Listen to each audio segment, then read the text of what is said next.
E rauranga tira mā, tātou mā, tēnā tātou. Tēnā tātou I runga I te reo karanga o enei tāonga o tātou.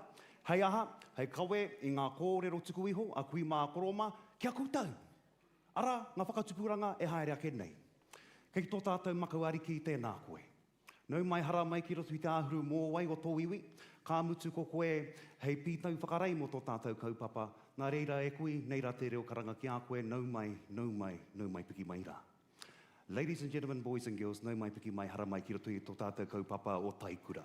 I tēnei wā, ka huri te kei o tō tātou kōrero, ki tātahi o tātou tino rangatira, ara ko toka tamihere, māna tō tātou karakia e arahi I te ata nei. Nō reira, tēnā tātou, e tū, e toka ki a koe.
E te uri o Ngāti Prau o Taranaki maunga tēnā rawa atu koe. Tēnā rawa atu koe te kawe nei o tātou tikanga, hei hāpai e nei iwi, e noho mai neina. Nō reira, e te iwi, e mohina tātou, tēnā taki noho. Ne, tēnā taki noho. Take a seat, ladies and gentlemen.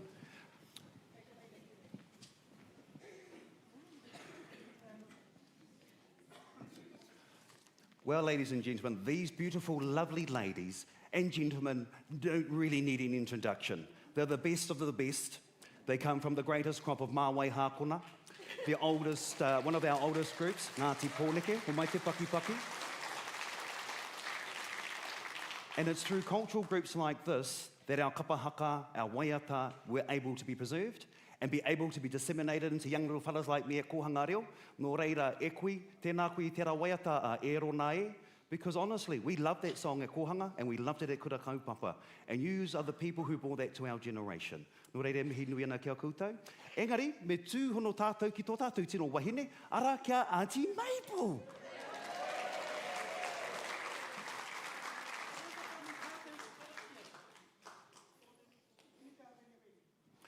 And on that note, I'm the boy, she's the boss, yous are the greats, kei a koutou e aku rangatira. Tēnā koutou, homai te pakipaki e tewi mo te Upoko o te Ika.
Taikura 2025. I only stopped him, well, yeah, because he's young and they don't know anyway. But I really, ko tāku roto i ahau, ko tai te wā pēnā, me noho tēnei ki te mātakitaki nā reira, e mihi ana ki tēnei i tai atu ki te āwhina e ngā mahi, e te kaupapa hoki o Taikura, nā reira, anei ke tēnei tamaiti. And I'm hoping you like him because I believe ka taia e ia te noho hei pōnonga mō te kaupapa. Nō reira kura. Nō reira kura me au marae katoa roto i a tainui. Anei ke taku tamaiti, te pōnonga mō te kaupapa. And you probably know him. Let me introduce you, Kawe. Where are you, darling? Oh.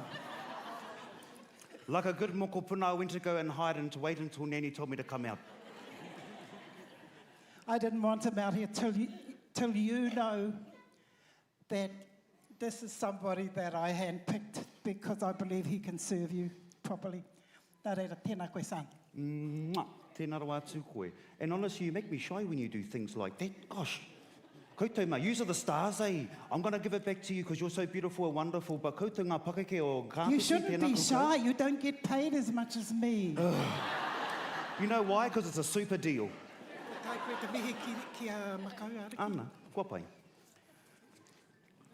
Do you want some? Right, okay, who's got their cell phone on? All right. No, it's you lot, eh?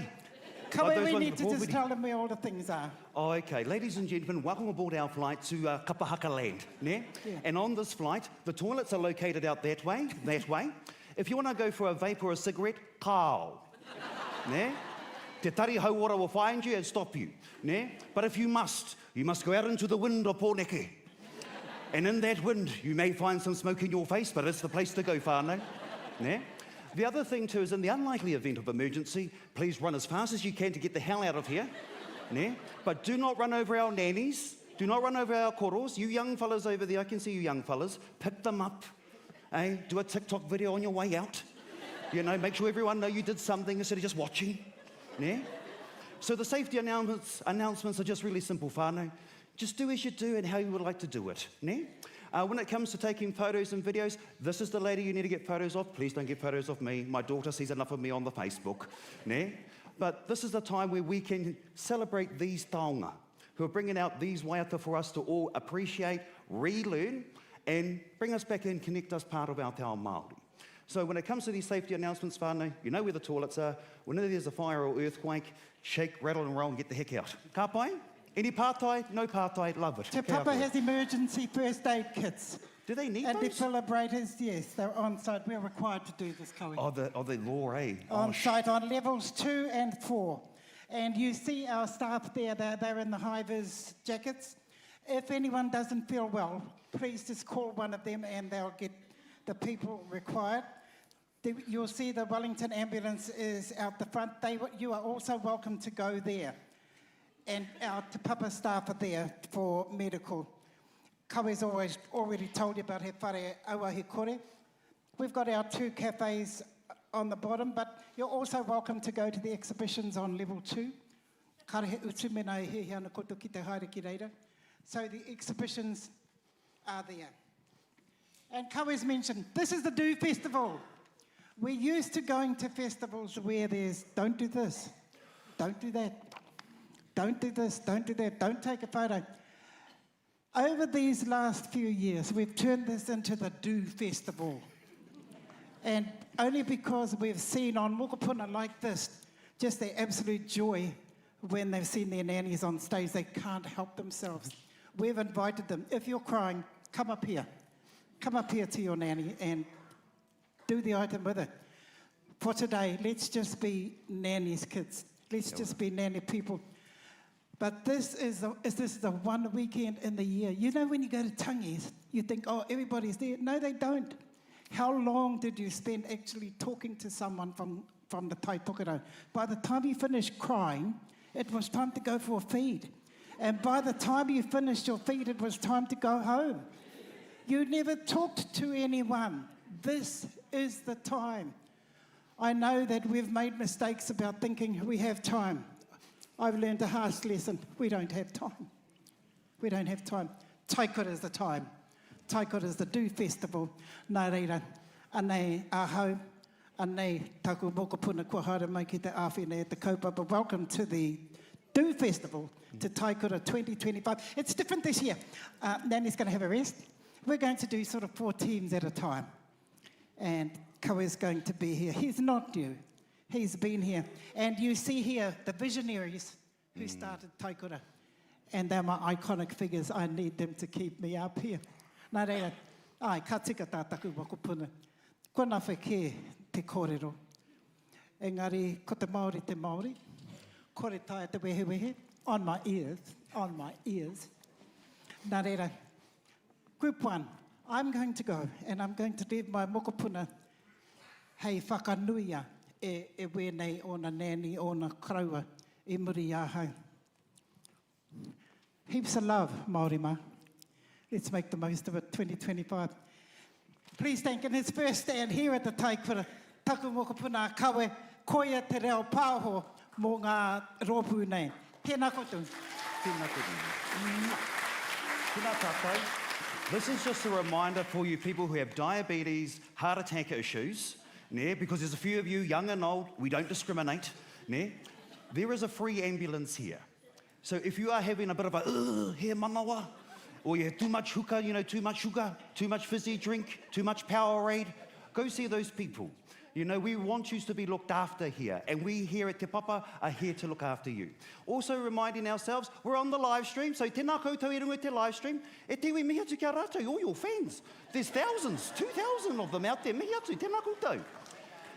Now, the great thing about this rōpū, not only do you have some of the wonderful founding members of Māwai, Hākona, Ngāti Pōneke, you've also got some of the whānau from out of Kāpiti. So this is the amalgamation of te Upoko teika, the best of the best, the del de la creme.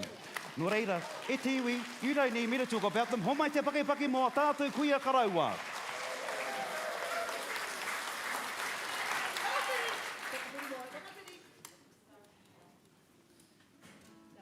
Tēnā rau hoki kōruara, pai te moko. Nei koe anō hoki nei e whae mei, he hāpai tia i tēnei tau anō. Nō reiri tēnei ki mihi atu kia kōru. Ha mālua mai e te pitanga o Matariki māpuana. Mālua mai e te ariki ki te rani. Mālua mai e te mātahi o te tau. Whāno, hara mai te toki.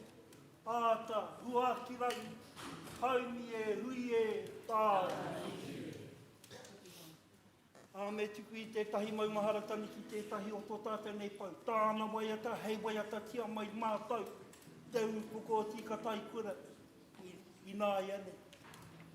Ko tēnā pau, ko Tommy Ward. E te matua nau rānei he homai kia mātau nei tērā waiata. Māna kamari.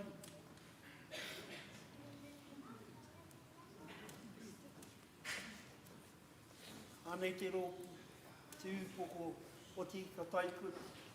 Hei waiata tia tērā waiata ki a koe nei e maki. Hei mōhi o mātou nei kai konei tonu koe. Kai konei tonu kau taumā. Kua mahu atira.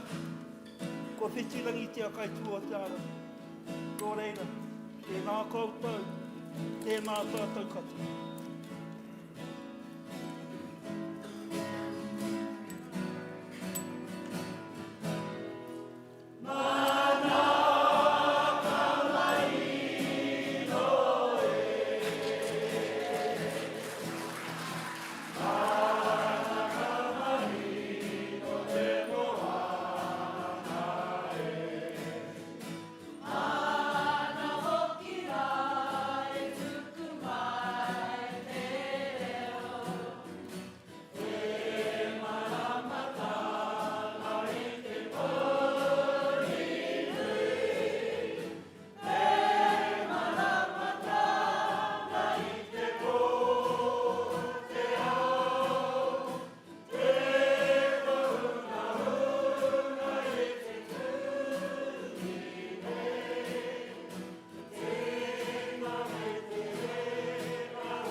kia koutou, kia ora tātou katoa.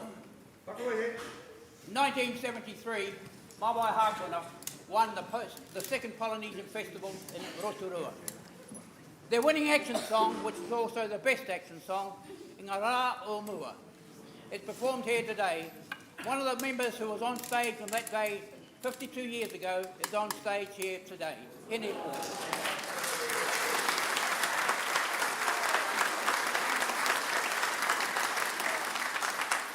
Ladies and gentlemen, their winning action song, 1973, Ngā Rā o Mua.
From the 1973 Polynesian Festival, we come to a traditional single short koi, tahimiti, performed today with slight variation from the past to show the tempo can be met by these younger people.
Tititoria is one to improve reflexes and quickness of eye. We have our version of tititoria, in which case quickness of eye is still there, the passing is still there, but perhaps a little slower than it was in the past. But nonetheless, our version of tititoria by Te Upoko te Ika-a-Maui Taikura.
The action song, Akumahi, has become a classic throughout Aotearoa. When the Te Matatini Festival was held in Wellington in 2019, it was one of the action songs that they performed to welcome the group from throughout our motu. The action song was composed by Kohine Pōneka, a well-known composer and one who shared her knowledge with so many others, including us. The action song, Akumahi.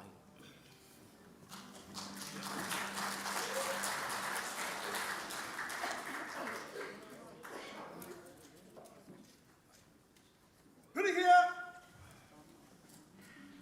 Kauri!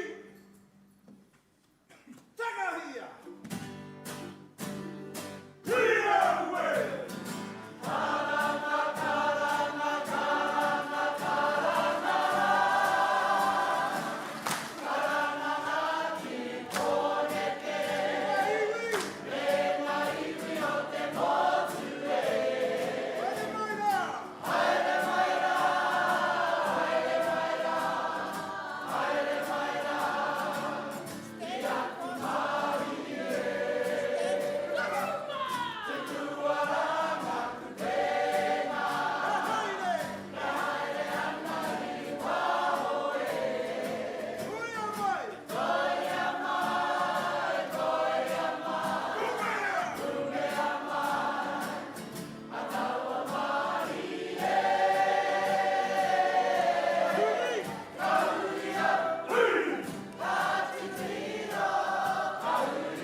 Tēnā tō tātou anu.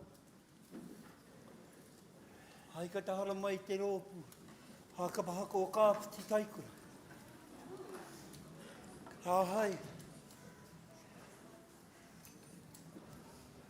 Nā kua mate tō rātai nei, karaua tō rātai nei pau, tō rātai nei mātanga, tō rātai nei ahorangi, O taua wānei o kāpiti. A kore a kau o te ora, tāno te mai pitera. Nāne mate a ina rā, he waru. I nei Hawaii, i a iana i tēnei, wiki kua hipa. O tira nei, nāna hei, titu i tētahi waiata. Kia whakapiri ai mātai nei e nā rōpū o te upoko o te Ika-a-Maui. Kia whakauru mai rā, ōna whakaaro nei, kia tūna tētahi waiata mā te rōpū nei, hei waiata tia kakautati. Katoa. Nā e nā kupu nāna nei i tito. He kupu mō nā hoia, e pakana ana kai tārā wāhi i te ao pakana. Engari mate whānau nei o Kāpiti Taikura, hei tīni hanga e nā kupu. Ki āhai, ki ōna matena i tēnei wiki. Nō re rete o Kāpiti, nei rātana i aki ki a kautau, hei kawia mai tērā, kawe mati o ko tātai nei kraua, rākau o te ora, tonu tai te mai. Tēnā rā kaupau, tēnā kautau. Ko tēnei te waiata whakamutinga mō tātai. Ko mana hau whāne, kia ora.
Whaki mo te Upoko o te Ika-a-Maui. Rauranga tirama, straight and steady this way, pretty please. Hey, we've got to help our Kaumātua. Tēnā koutou, ngā rangatira o ngā rangatira.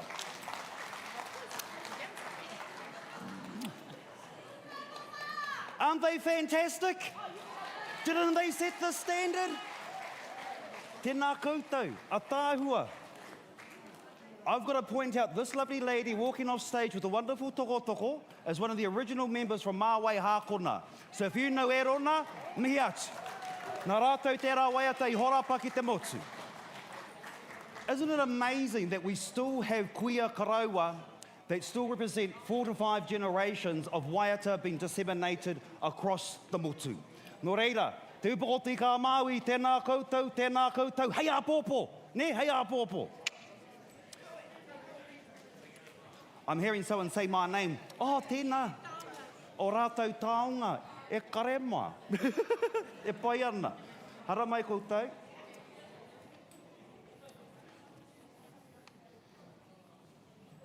O koutou piki tia, o piki tia. Te whukere?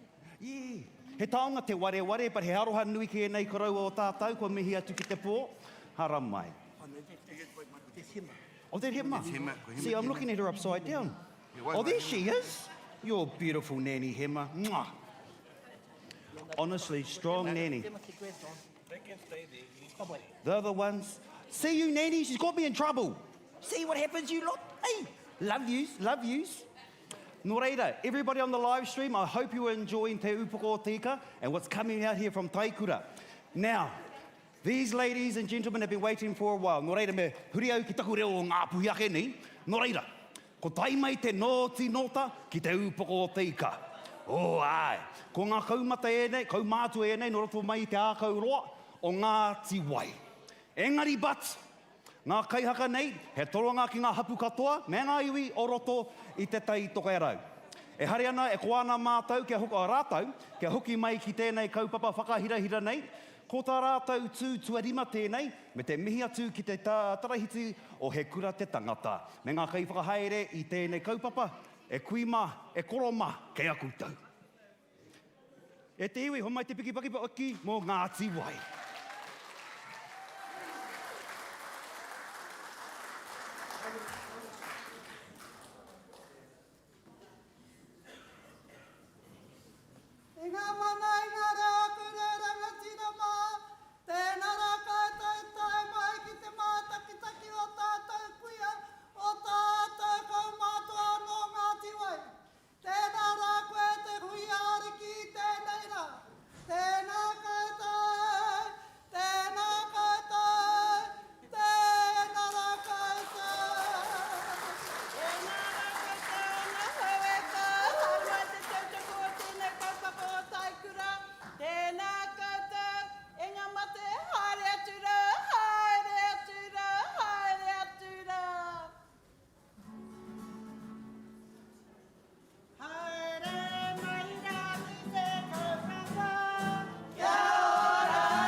wā mauri ora.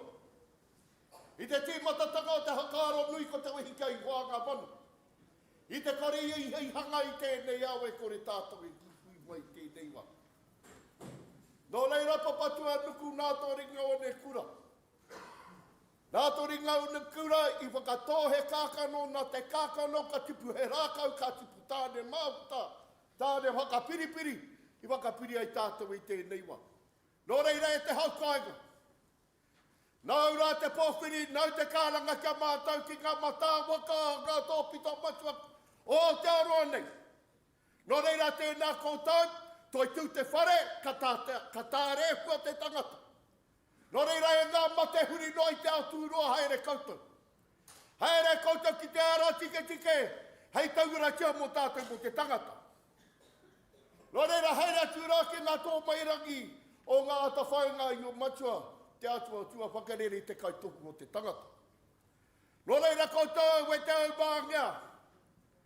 Koutou, ngā kuikuia Kaumātua, ngā kai haka o tēnei rōpū, kua riro atu nei a mātou.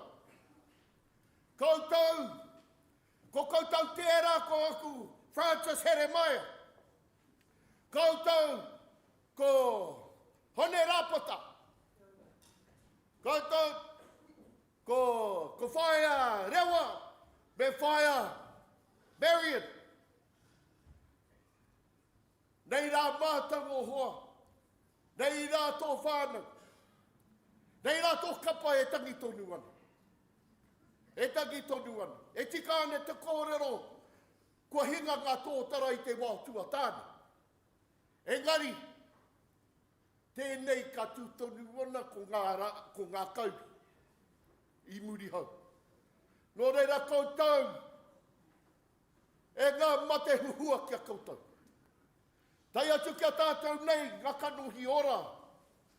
E te iwi, tēnei mātou te whānau, ngā kuikuia Kaumātua o Ngāti Wai, e tū nei i raru i te maru o rongo. I raru anō, i te korowai a te humari e tū nei ki te mihi kia koutou, e tautoko nei te kaupapa, te karanga o te rā. Nō reira tēnā koutou, kia ora mai tātou. Ki te tihi o Tūruia, Mātauranga, ua mako, o te kupena, toi te huatahi e te Matariki noe. Ki te tihi o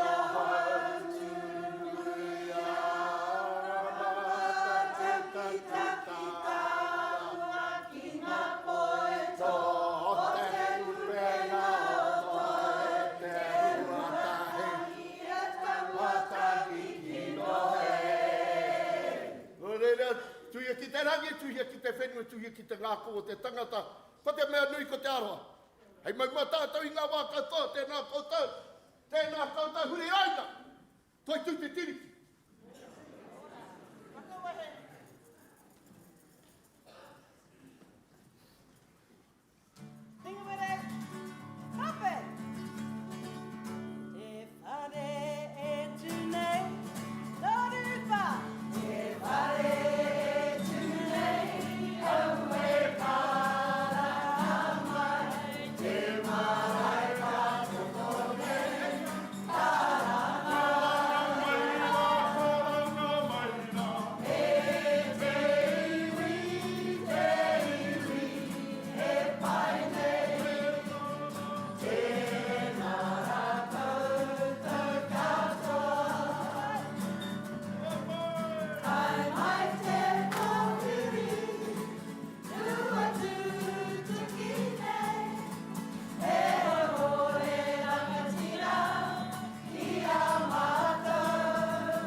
koutou. And you know how sometimes taongas are ware. It's not just for Kaumātua, it's also for mokopuna rangatahi like myself. So their performance, they would also like to remind us that they didn't have their auntie Era. She's 93. How amazing is that? And their youngest spunky lady on the stage today was 82, Rangi Marie Murphy. Nō reira, tēnā koutou. The true kaupapa about Taikura is so that we can talk about our amazing composers and talk about the amazing waiatas that have been composed over a 150-year span. And Ngāti Wai Kaumātua Kapa Haka brought the compositions of Ngā Pera Taiawa. From Ngāti Wai te taitokerau tū te Upoko teka, no reira kia kura Ngāti Rātana rawātu koutou. Homai anō te Paipaki moena iwi.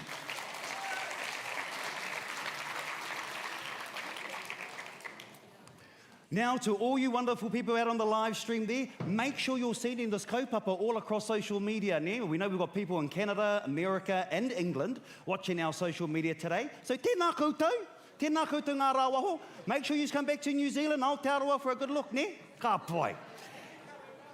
And anyway, we've got these beautiful kuia and Kaumātua. Tēnā koutou, Tauranga Moana, piki mai, kake mai runga I tō tātou. Papa neke neke. Aren't they just wonderful in purple? Look at these scarves. Look at these wahine, a tāhuake nei. Kia mohio mai tātou, this rōpū was formed up in 2018 and consists of 3 iwi of Tauranga Moana, mainly Ngāi Te Rangi, Ngāti Pukenga and Ngāti Rangi Nui. But of course they also have waka connections with Mātātua and Taki Timu. But guess what, just like all good kaupapa, they let anybody in, ne? So if you want to join up, you come and find these wonderful oh, where'd you get that done? That looks wonderful. She's gorgeous. But I was looking at your beautiful burgundy ahua ne? Ne? Oh, yes. Look, hey, they still got the flirtatious on these kui. Love it. Well, you know, kei aku rangatira kāre nui aku kōrero. This is your time to shine. You right there, ne? Too many dead people. Oh. When you tell us to look after our tikanga, you're swapping them in and out. Oh my gosh, do we have to do a karanga to take them out? I feel tapu. Oh. And there's our Auntie Mabel. Tēnā koe te kauenei o tātou mate ki tua. Nō reira kia kurangatira o Tauranga Moana, nau te honore, nā tātou te honore, karawhiua kia koutou mā. E tewi, homai te paki, mo te ngā Taipakeke o Tauranga Moana.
mārama.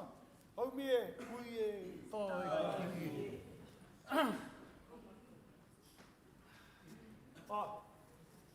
Timatanga o te whakaaro nui ko tātou matua. Whakahono le tau, whakakōri ki tōna ingoa tapu. Aka huri ki tō tātou kingi, te oi tia pota tau, te whero, te tuawhiti. Hare atu rā te kingi. Hare ki rātou ngā mate o te tau. Hare te kingi moi mai. Hare atu rā moi mai. Huri ki tō tātou kuini, nā wai hono te pō. Nā re te kingi, te kuini, nā wai hono te pō. Taihoka. Ko te aterangi kauhi te tūrua, e noa nei runga te ahura tapa o ngā iwi Māori katoa. Nō reire no Tauranga mōna tātou, tēnā koutou kia ora tātou katoa.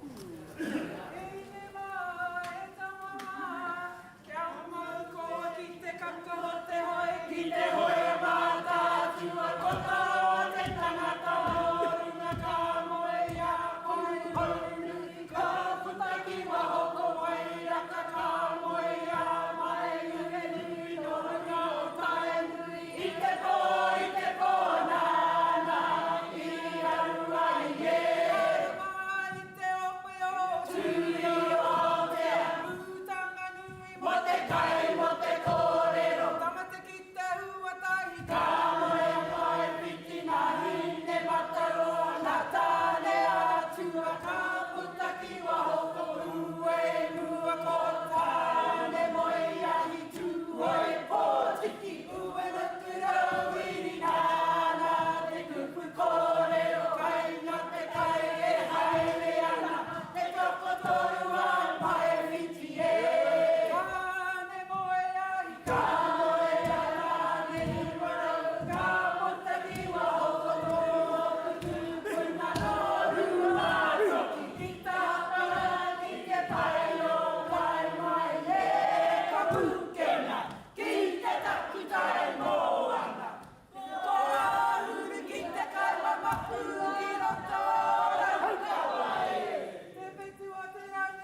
E te iwi ngā Taipakeke o Tauranga Moana. Kia mōhio mai tātou, this lovely old gentleman over here, Uncle Reg, has turned 90. Happy birthday. Thank you for being with us. Wonderful having you with us. Tēnā rawa tū koe e koro. And we also have a harihuri tautu Auntie Kura, but of course, we're saying she's only 21, ne?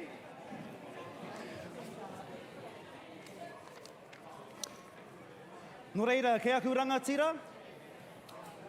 Kia ahua mū te whare, if we can keep it nice and decorum, we've got another group coming on the stage. Nō reira, e te iwi, if we can go out in a nice, quiet, orderly fashion, instead of a big, hei, kei te pē hea koe, e mi ana hoki ka koe, ne? Kia ahua Māori tau.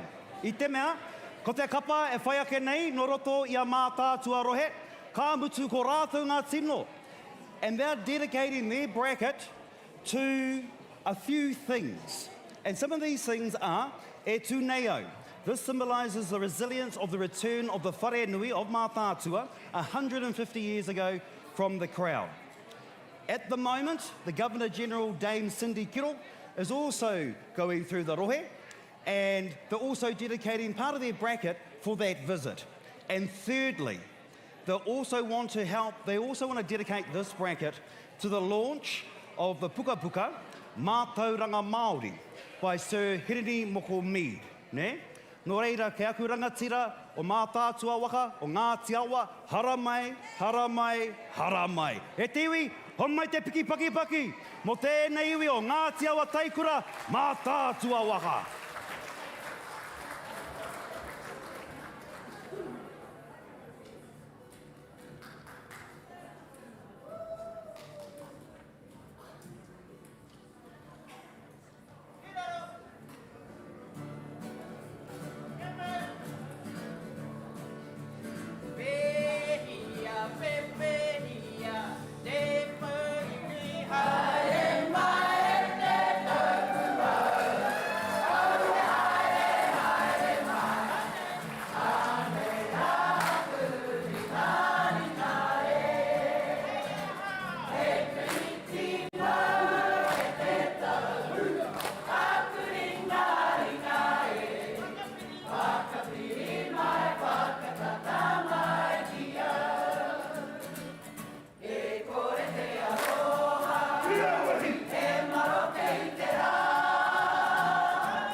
Awa Taikura, ka nui te mihi ki a koutou.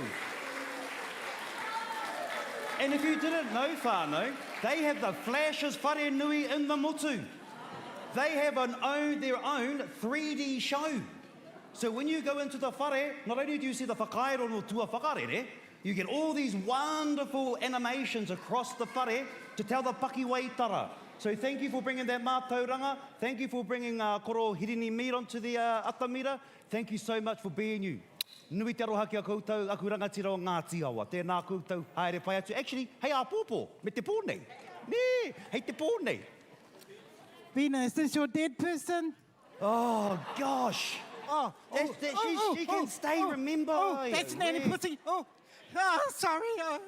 And you put her on titaha too, God. I think you should do a karanga. Oh, no, I think we're good. For those who knew this lady, that's my icon. She's the reason that I'm here, because she believed and she dreamed and she had these visions of what could be. No, she can stay there. I would carry her in my arms if it needed. Sorry. Didn't she give you the okay to be cheeky? She just couldn't stop it. I'm worse than she died. Anyway, I need you to help me to thank the sponsors, because we do, and I know our major sponsor is Matatini, so tēnā koutou. Ana, tēnā koutou te matatini. Kei pia koe kā? Tēnā koe. I'm sure you'll hear, if not, kei rungi te live stream, tēnā koe kā. Because if it wasn't for places like te matatini, we wouldn't be able to bring up kaupapa like this for our Taipakeke to come and showcase their taonga. We also have te māngai pāho, who also support the Māori Media Network, radio, television, e rā momo mea. So this is ngā mea, ngā ringa āwhina ki tō tātou kaupapa.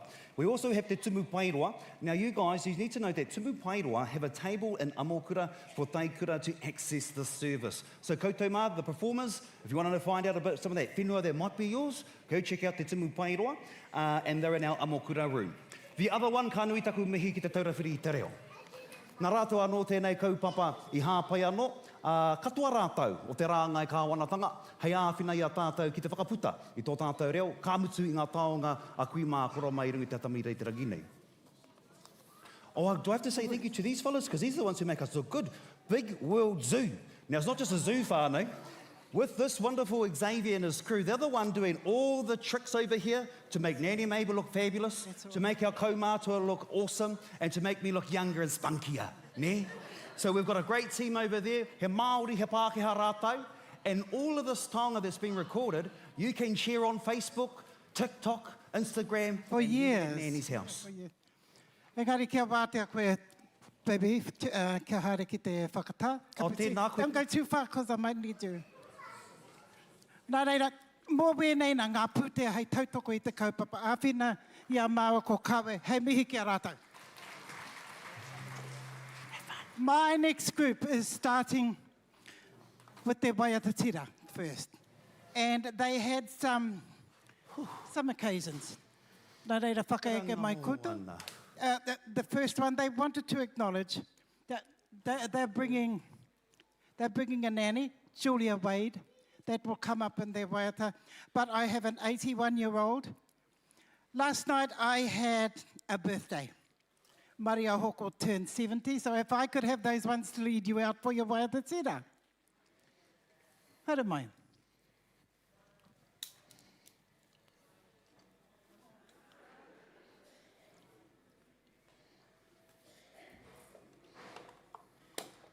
Mauria mai tō Nan.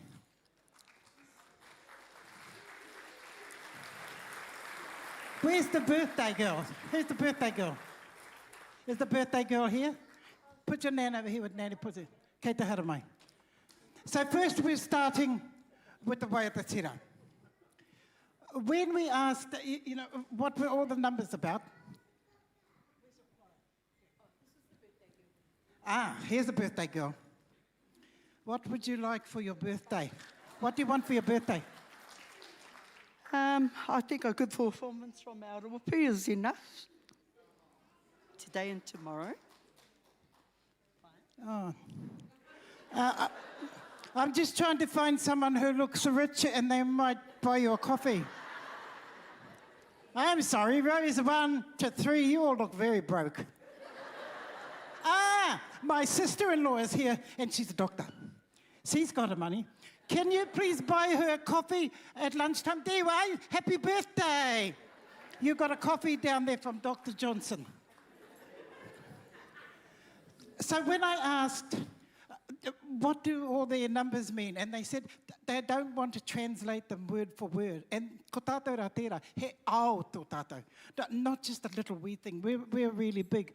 Nā reira, anei a Tūwharetoa. Anei ko ngā uri o tumu te ariki. And so now, particularly that we are blessed to have Makau Ariki in the audience, we also wish those blessings upon Tumu Ariki and that his health will improve. So, tēnā koutou, ka waihoi a koutou mō tō waiata tira. Tēnā koutou.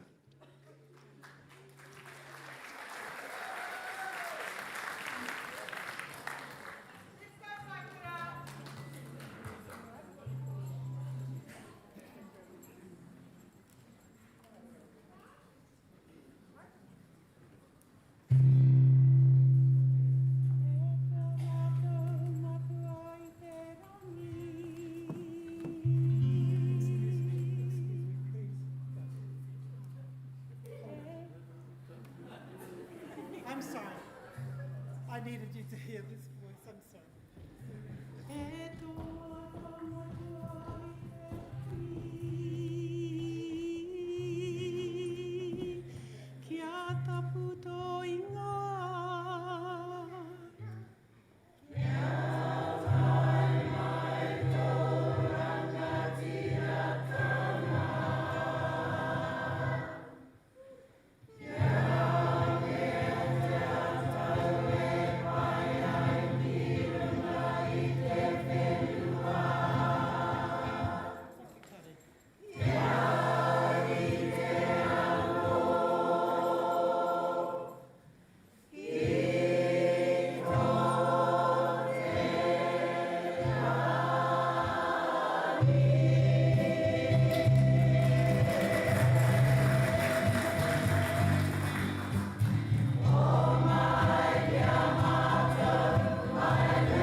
Koutou rā, ko tatu mai rā, ka haora o tēnei rā. Arā ki te mātaki taki, i wēnei o Tūwharetoa, ko tatu mai rā, i runa tāta mira e tēnei rā. Kai te mihi whānui o koutou rā, whakapau kahana ki te hara mai, ara ki te mātaki taki. Ngā rōpū kato meke, o te rā nei, koe nei nā te mihi. Ka tikara ngā mihi, ara ki ngā kai whakahaere, e mahi ana i ngā mahi, ia tau, ia tau. Ia tāu mai rā ngā te motu, ara ki tēnei kaupapa, nunui rawa atu, nunui rawa atu, ngā mihi kauwake, kia koutou katoa. Ara ki ngā kai whakahaere, pērā tērā o tātou kuini, Auntie Mabel, me tona tono, kai tona taha, kai te mihi ki tērā tangata, kaha nei, ara ki te mahi tana mahi, kai waingini a tātou, ara tērā ka mihi ake, kia korua tahi e mahi ane, ngā mahi. Ka tika ngā mihi, ki tērā a tātou, kuini Māori. Tātou kuini Māori, tēnei te mihi o tērā o tātou ariki a tumu ki ako. Te ariki nui, te kuini Māori, ngā wai hono i te pō, tēnei rā, te mihi o tātou ariki a tumu te heu ki a koe. Me tana iwi, me tana whānau anō hoki, ko tata mei rā, tēnei wā. A huri hāngai atu nei, hoku mihi, ki tēnei o tātou mai, marae-kura a Julie Wade. Nāna i tīmata, tēnei rōpū, mai ngā rā ki muri. Ko ngaro ki te pō, Tēnei ka tuku nātu, ngā mihi ki aia, mahi kaha nei, ara i roto a Tūwharetoa. Mai ngā rōpū, ki ngā paipai, mai ngā paipai, ki ngā rōpū, tautoko ana aia i ngā wā katoa. Ara, tōna whakapapa ki a Tūwharetoa, ki a Tāmaki, anō hoki. Hoi anō kāretoro hia takore, engari i te mihi, whāniu kia koutou katoa, tēnā houtou, tēnā koutou, tēnā hoki tātou katoa. E pātō hau ki Te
Tahu.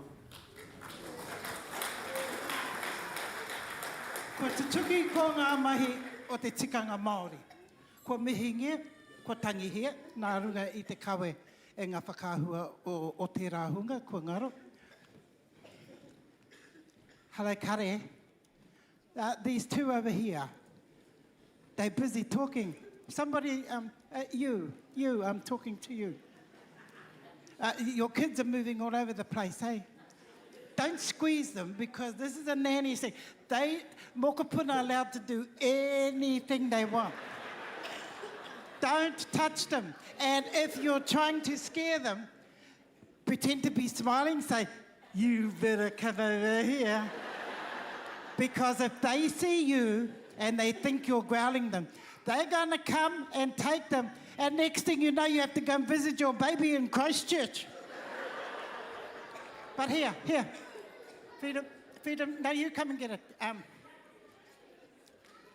Here, there, and okay. Get the pipe.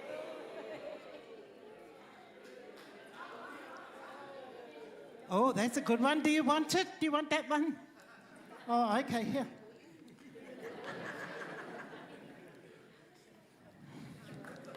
They look like half-caste. Are they half-caste Māori babies? What about I just claim the half that belongs to me?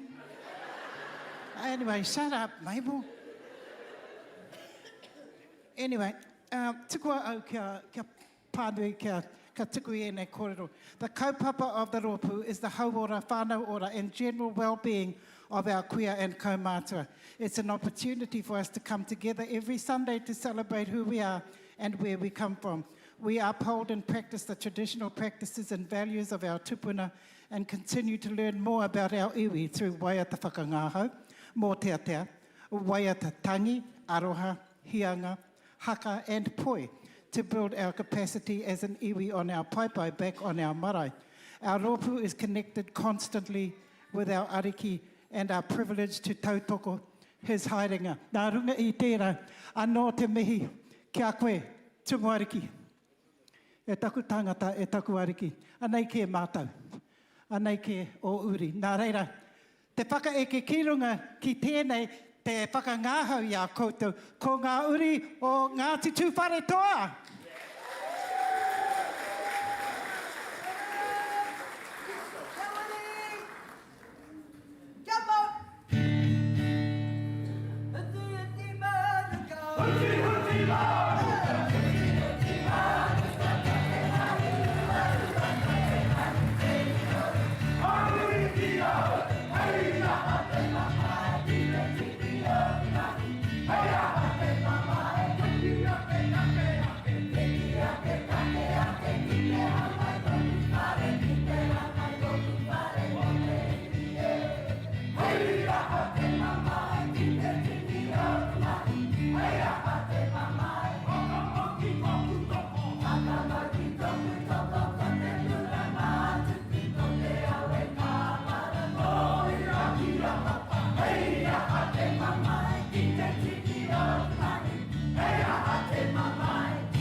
O Tūwharetoa.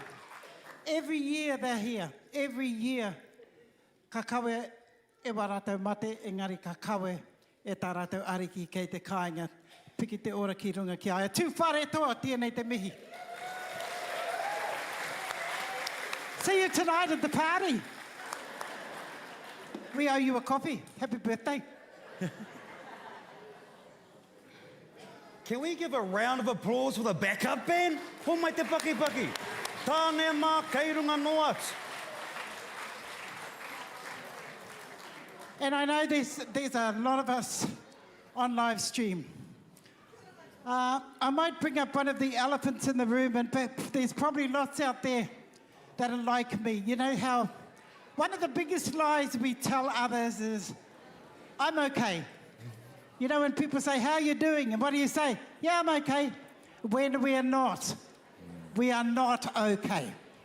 And so there's a lot out there like me who are still going through deaths this year. So kei te kawe koutou e ngā mate, kua kawe ai e koutou ki runga ki te papa. I wanted us to talk about how some of the nannies have told me that they don't feel welcome on the marae anymore. I'm discussing an elephant in the room for us. Why is Taikura so important to our nans and koros is because they're not connected anymore. If you don't have strong activity ki runga ki tō marae, pera, hello my niece. Hang on, I'm talking. Yeah, if you don't have a strong activity on your marae, pera ia Waikato I wera. If you don't have those, then you don't see each other. Hey, what happens for you? Do you think you kids respect your kuia karaua? Well, I know I respect my kuia and karaua, even though I'm sure some of my whānau e te kuiti pā would question otherwise. But here's the thing. All our generations go together. Mokopuna, rangatahi, Kaumātua, Pakeke. And I think we've all, even some of us old ones, have all gotten into our silos. Our Kaumātua are here, our Pakeke are here, our rangatahi are here, our mokopuna are here. We can't have an iwi unless we're together. And by having every generation like me and this beautiful young lady, ne? This is how we're showing them how it's done, ain't it? I fear that we might be moving into Diala Karakia, Diala Pohiri. You know those ones, Tauranga? Yeah, Diala Kaumātua, those sort of things. Some kuia karaua talk about how they never see anybody, then suddenly they're told, oh, we've got a pohiri, can you come down? Nobody knows what it's for, who it is, they just got to be there. So it's a dial-up. Are we dial-up? And I hope we're not. So I brought kawe on here that hopefully we have the people of influence here and you can change it when you go back, and that you need to value us a bit more. You need, not all of us have such a big mouth that we can all fight for what we deserve. Oh, these are my icons. These are my icons. Icons, beauties, tēnā koutou. Kawe, thank you. Can I go home now? I want to go have a lunch. Oh, I'm sorry, baby. Go. Okay. Mwah. You have fun, and remember, don't be too mean to them. Papa George told me to tell you. Bugger off, Kawe. Hopefully she won't take much longer. Ōrākei. Hopefully she won't take much longer. Their bracket today includes, they're going to do, in their poi they've got a single, double, triple. They're doing songs dedicated to Anzac. They're doing songs dedicated to one of their tupuna, to Āpihai Te Kawa. Gifted Tāmaki, you know, to the settlers, and what do we have left? But their final item, and I do believe they might talk about it, is ano, he mihi ki wetahi o Rātana. They've got someone on here who's been here a long time who has decided to go home to her people, and everybody is missing her. Are we all prettied up? Nā reira, mō tēnei wā. My introduction to film actually started through watching that lady. I just come back into the country, and then I saw this Esther Davis appearing in movies, and she was my icon, and she still is. But this whole group here, they don't just represent for me a kapa haka, they represent to me strength, resilience, that attitude of something to die for. And that's how I see them. Nā reira, please help me to thank, how do I say it? They just are everything. Engari, ko ngā toa, the warriors of, and I want to mention them all. Ngāti Whātua Ōrākei, Te Puru o Tāmaki, Taikura. Anei ko ngā warriors.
raru ai te kakau o te hoi.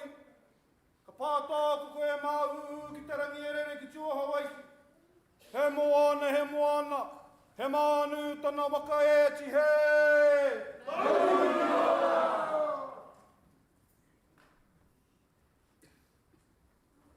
Kei taku rau tara mea, tītapu ki te rangi, e taku tai, e moi, e moi, e moi.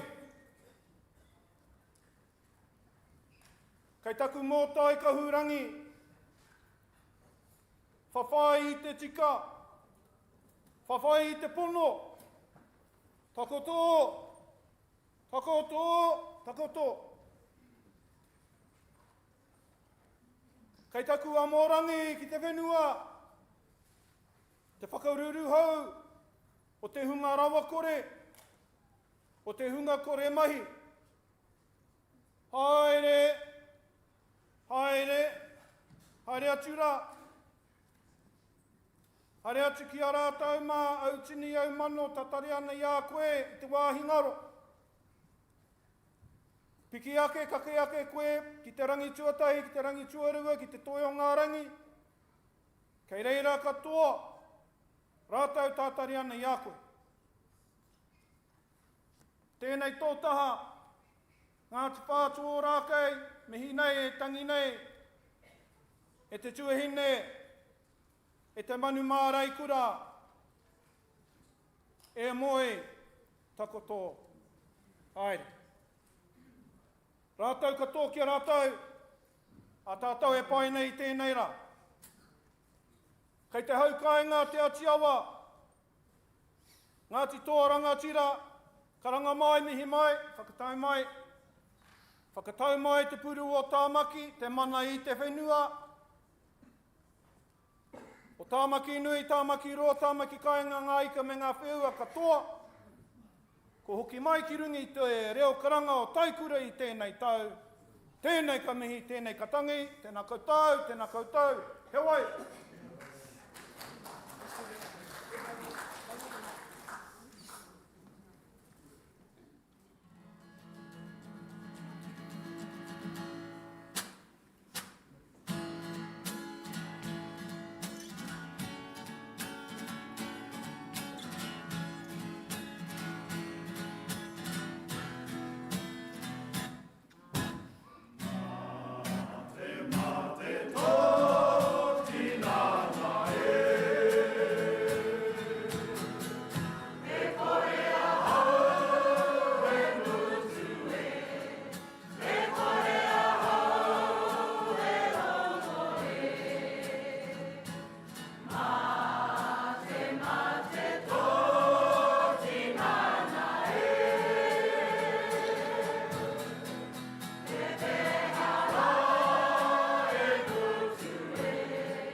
whakaroa.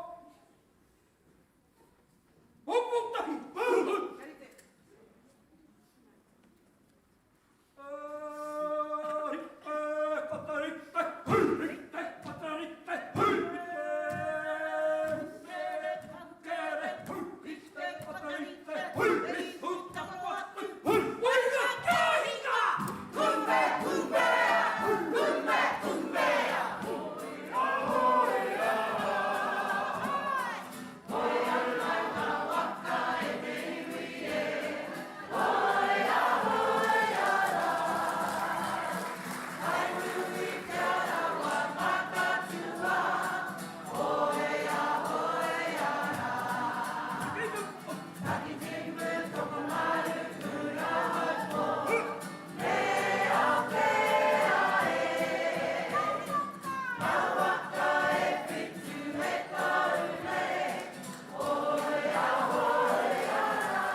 We're coming just to the last of our items.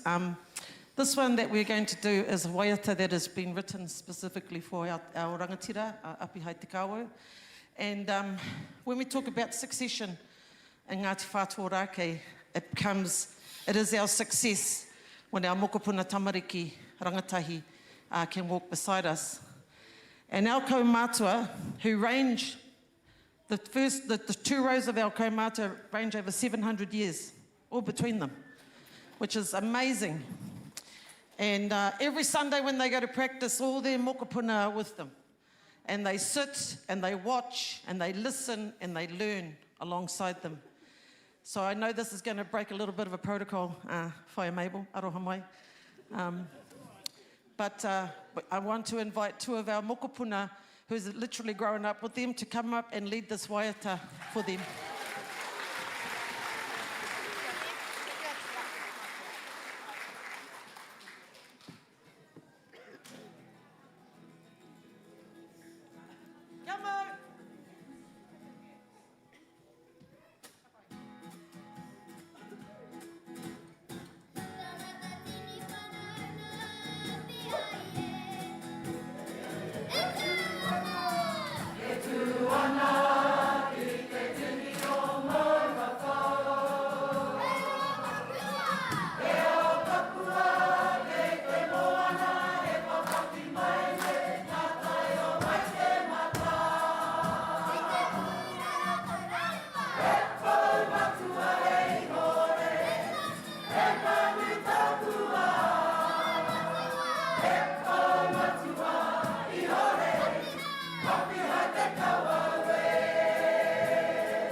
This is our last waiata, and you'll see that we've got the kupu up on the wall, so please join in with us.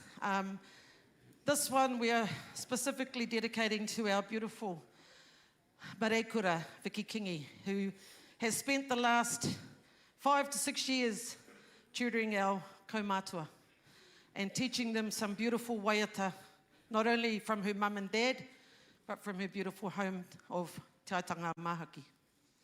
And so, Vicky, I know you didn't want this to happen, but haere ki mua.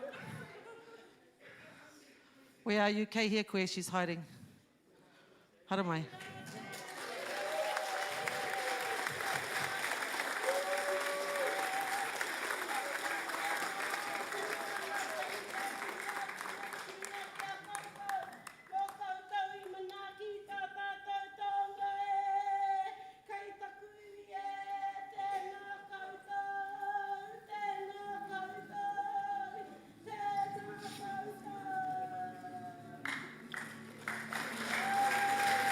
So please join in with us with this waiata.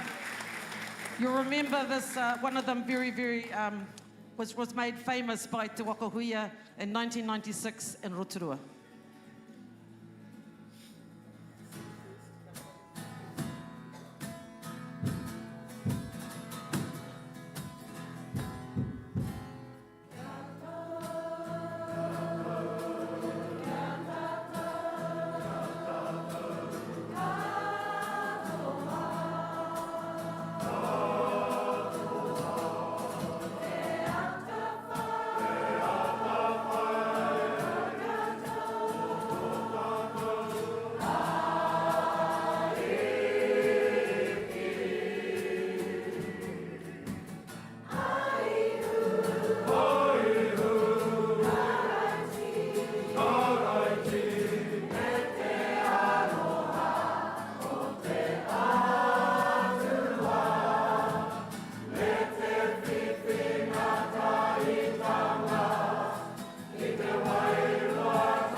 Tāmaki, Ngāti Whātua ki roto i Ōrākei,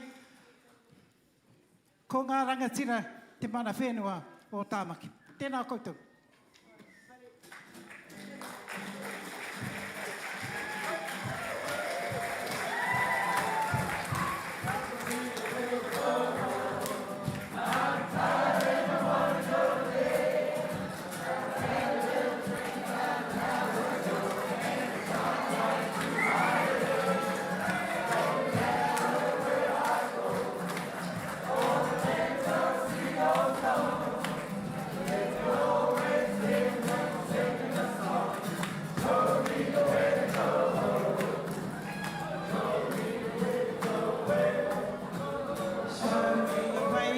Social is tonight.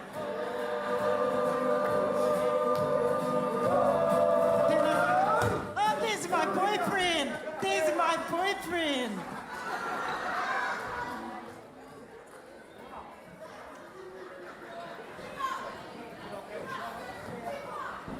Hey, your husband's over there.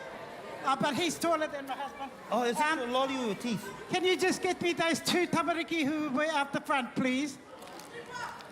And Matua Kawa's got some little gifts for them. Oh, tēnā koutou. Do you want some? One chippy, one chocolate. Here you go. This is a flake. Remember, don't take And one we're string. on a Mum and Dad roll. said it's okay. My next Hey, group. you want a chippy? My next group, established in 2006. There you go.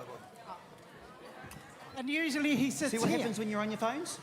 You The miss out. kaupapa One of each. this Taikura is the Kaumātua program Kumai, and aligns kumai. directly to the aims and objectives of He Kura Te Tangata, focusing on Ngāti Kahungunu rohe needs and aspirations. The Ngāti Kahungunu Taikura celebrates and honours waiata composed pre-70s by great iconic composers such as Paraire, Henare Tomoana, Canon Wihuata, Tom Taurima, Tamahuata, Pirishasha, and other great Kahungunu composers. This Taikura is a founding group of He Kura Te Tangata and enjoys participating in this kaupapa and returning every year to celebrate with Kaumātua Taikura groups. This Taikura acknowledges the passing of our Māori king, Kingi Tūheitia Pōta Tau Te Whero, and our patron, Te Mātauranga at the Whai, who was inaugurated as our patron here in 2024. We also acknowledge our Māori Queenie, Queenie Ngā Waihono i Te Pō. This year's performance pays tribute to the kingitanga and our whakapapa we have through Mahinarangi and Tūrongo. We have chosen a compilation of waiata composed by Canon Wete Tahuata during his time serving the kingitanga in Waikato under the reigning of Karakia and Te Ariki Nui Te Atairangi Kahu. And I've been asked to pass on the love of Queen Pāriki of Te Waka o Takitimu Roto i a Rarotonga. She has just been recently to Kahungunu to participate in blessing some kōwhaiwhai and some pauwhakairo for Matariki. Nā reira, tēnei te kawe atu e warātou mate, ko tēnei ana ko Takitimu waka ka tīmata ki runga ki ngā tikanga. Nā reira, me tangi, me mihi, me whakaro kia whakaara e rātou mā. Tēnā tātou.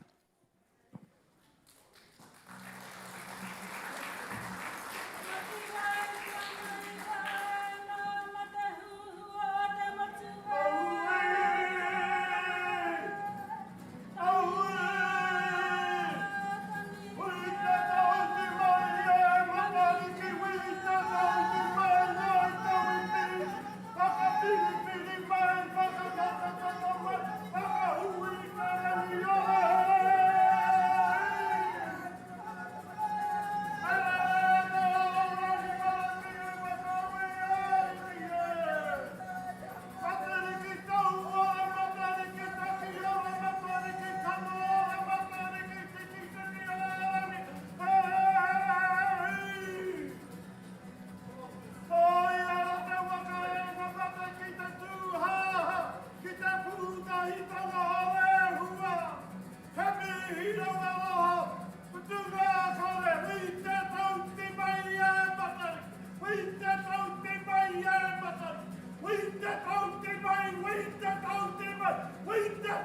mai e, Matariki e! Oi!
Nō reira me rā te Taikura o Ngāti Kahungunu, Mai wairo ho pupu ho ninga hoki tonu mai ki hau ahuriri.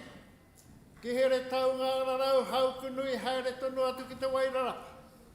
E tū hira atu nei, i te whakangā hau ki a kōtau. E tahi a mātou Waikato, i tito heia e whakamau mahara i a kingi tū heitia. Nā te kainen wihuata tēnei. Waiata i tito e maumahara ki ae, ki te kāhui kingi hoki mai ki te tātou kuini i tēnei wā. Nō reira, ānei rā, o mātou ngā whare mate, e whitu, i mauria mai e mātou, e maumahara i a Taikura, ahakoa, ua haere a wairua mai rātou, kei te rongo atu mātou i tō rātou wairua i Whanganui-a-Tara i tēnei rā, ko mātou hoki, ko tātou hoki te kanohi mō rātou i tēnei wā. Nō reira, tēnā koutou a kia ora mai rā tātou. Come on!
hau ki a koto mo tēnei rā, e rā anō a popo. Nō reira tēnei te mihi ki a koto hara mai nei hoki te whakanui i te Matariki. Mana ke tia te mariki nō reira tūturu whakamaua ki Tīna. Tīna. Haumi e, hui e, tāi. Kia ora mai rā.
Tamahuata was integral in starting this kaupapa of just a place for you all to be, but he was also the chair of what was then the Polynesian Festival, all sorts of festivals that we had, but they were the visionaries, these ones.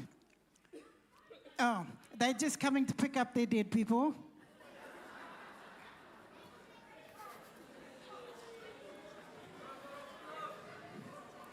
Aren't we funny? Yeah, you know, we think we're so staunch. We're so staunch, and, you know, we're walking out there. And so I'm walking out there, kia ora, kia ora, kia ora, and then I saw a photo of my cousin, whose tangi I never went to. And so they just leave us to cry for 5 minutes, and then we're back. So we're back. You were out the back crying for 5 minutes over everybody else's photos. Yeah, yeah. She was having a big tangi this one. But before Auntie goes on, e tiwi, if you are on the side and you see all these gaps in the middle, can I get you to squeeze in?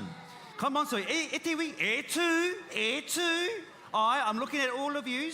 If you can come to the middle, because what will happen, it will make it easier for our whānau to come across the sides and take a seat. Ne? So, if you can squeeze it in, if you're on the end and you can see a gap, like over here, Whaia Eunice could do with some company. Look over here. She can even help you with translations. Ne? Ka pai?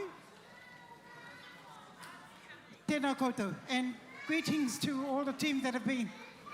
We're almost halfway through our program for today. I'm glad you're here. I need you, if you see some people standing on the side, could you just wave, because a lot of people are looking for a seat. There's a lot of empty ones in the middle. So just, kia ora nani mere. Hey darling.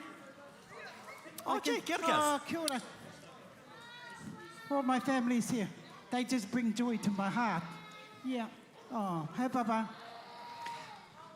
What we're going to do, te rōpū te Pakeke nei, nō kuake, nō te tairāwhiti, me e rā peka. E ngari wā rātou kōrero, kare au e tētahi, e hia ana ki te whakanui a hau anō. Nā reira, ko karanga hia e tēnei tamaiti, tamaiti mokopuna.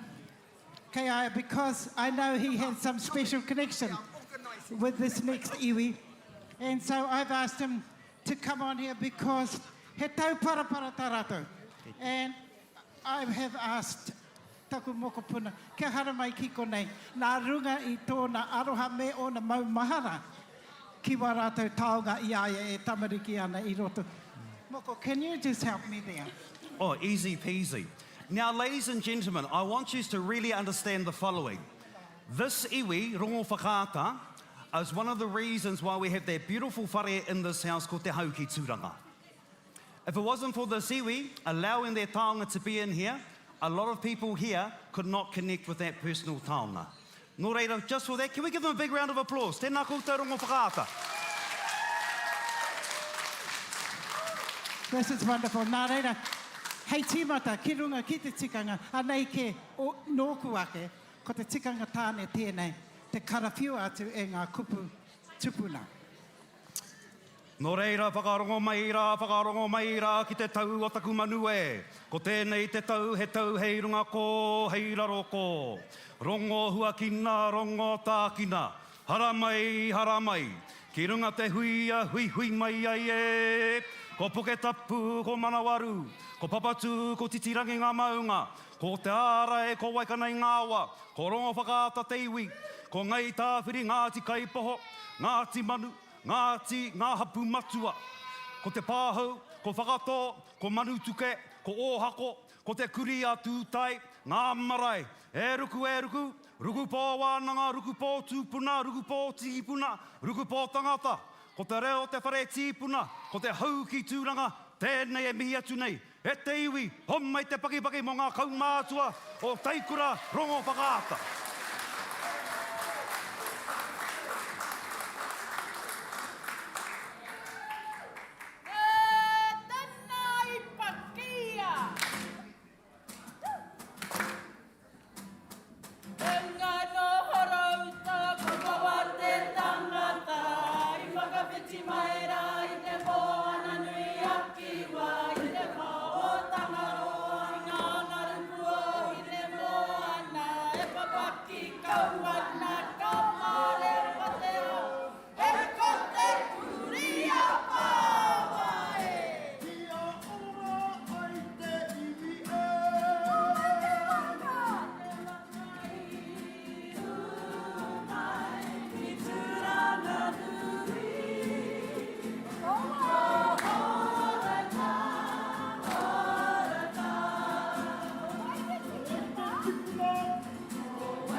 Yeah.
koutou e ngā mokopuna, te tū I te tautoko, tētahi ake ki te kawe, e o kōrero tupuna, kia kaua rātou e ware, Rongowhakaata was here.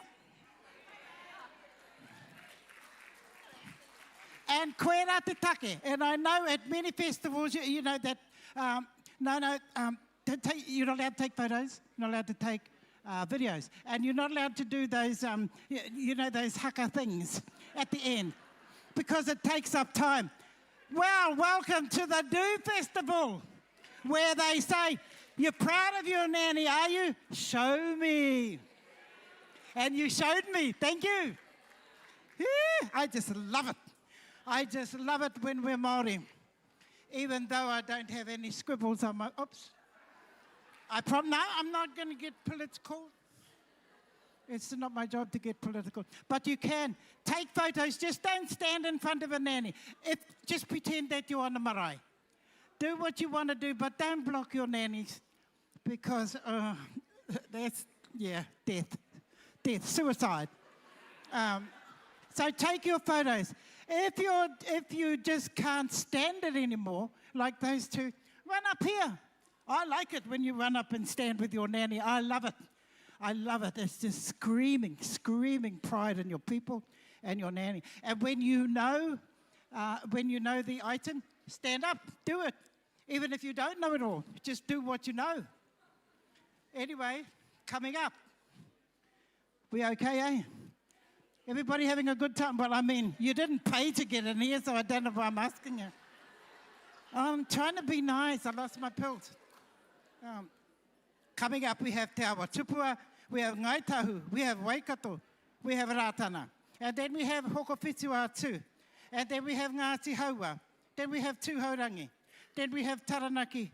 And then we have Auckland Anglican. And then tonight, most of these ones, you know how they look all prim and proper? They're going to party tonight. And if you wish to come and peep at them, they're just over the road. But this is the time when I'm encouraging them. You're together all night. Don't act as if we have time. I need us to remember we don't have time. We can't guarantee that anymore. Talk to people. Talk to the other iwi. You'll find that a lot of them are thinking what you're thinking. You'll find a lot of them are saying they're okay, but they're not. And you'll find that a lot of them just need to be here to feel this love that's going on here. So I'm having such a good time. Well, because I came here as a kirimati. I wasn't going to come back this year, but I thought this is my safe place. When my daughter died, I didn't want anything. But I'm here, and I'm better. I've had 10 million cries, but I'm here. And I feel really good. So I hope you feel really good too. I'm going to get my boy on here too. We need to thank our sponsors before we move on to the next one. Things always fall out of my mouth here. Did you find my filter? I will never find your filter, but more importantly, where's your false teeth? Never mind, my husband's gone. I don't need it. This is what you call the trickiest nanny in the land, Tiwi. Okay. Let's have our sponsors, because I'm dying to see. And we have to talk about our sponsors, because Te Matatini, the home of Kapa Haka and Aotearoa, are our proud sponsors of this event. Homai te paki mo te Matatini. Ka mutu ko te māngai pāho. If you don't know te māngai pāho, if it wasn't for te māngai pāho, I wouldn't have a job doing anything in roto I te reo. Nō reira, te māngai pāho, tēnā koe mo te pūtea tautoko. That's an added pun. If you know the joke, you know the joke. Te tumu paeroa, those are the people who have some of our Māori land held in a trustee. So if you're looking for land and can prove ownership to that land, haere ki te tumu paeroa, they'd be more than happy to help you succeed to some of those titles. And of course, te Tauranga te reo. And we have our wonderful nanny, Betsy, at the back. Tēnā koe. Lovely to see you here. Tō tātou pou o te Tauranga te reo. Basically, if kawe gets lost, I go to see Nanny Betty Hauraki and I go, I need some money. Can you help me with some money? And she goes, kawe tama, we don't do money. But what we do is we give you wholesome advice on how to find money. Ne? So, if you ever look for a friendly face, I roto I te Tauranga te reo, ko tō tātou mārei kura, ko whaia Betty Hauraki, tēnā koe. The other thing I would like to point out, if it wasn't for these wonderful men behind the cameras giving us these microphones and making sure, I know Auntie Mabel has a mic to hold, we wouldn't be able to take this around Aotearoa and we wouldn't be able to take this out to the motu. So a big mihi to Big World Zoo and the wonderful Xavier and the crew. Homai te paki kia rātou.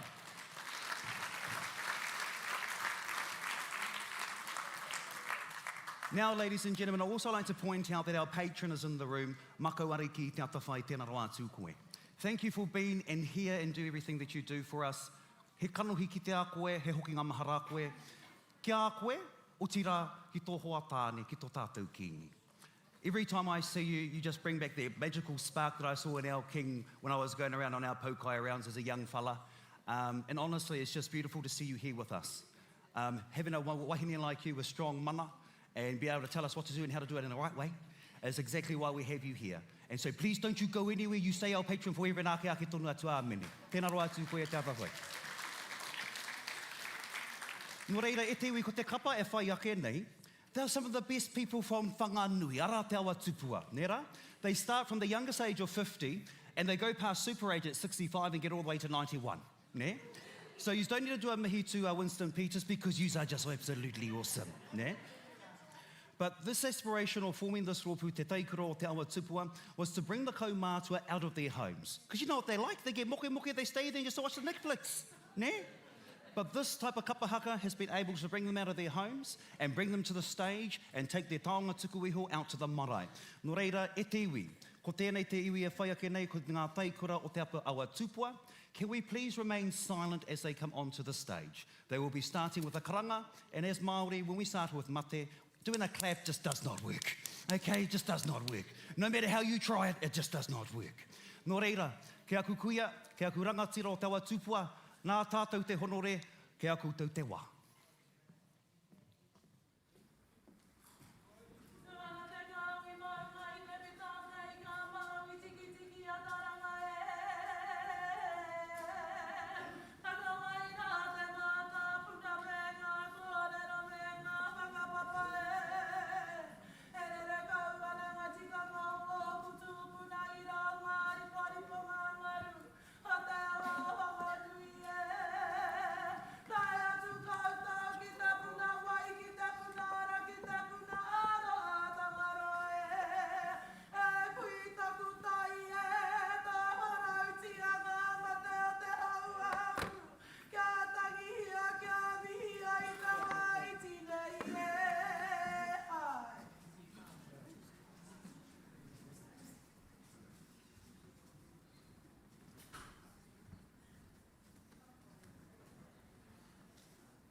Tuatahi rā,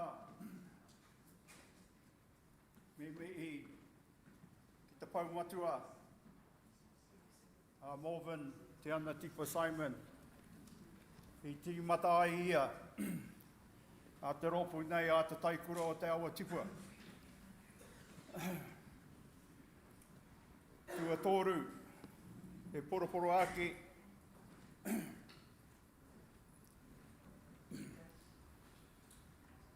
ki ngā koeke, me ngā koroheke, e pāhure ake nei, i te mate, e maumahara ana ki a rātou i te wā i tū ana i tēnei papa tū waiwai, i tērā wā.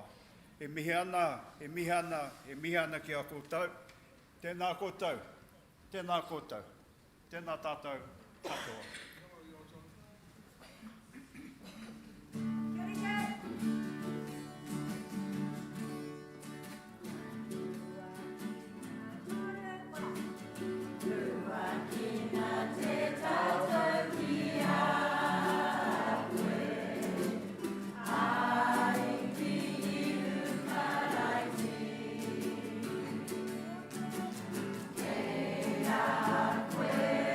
Kona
ku hau o ngā tau mai ta huka kurunga o rua pēhu.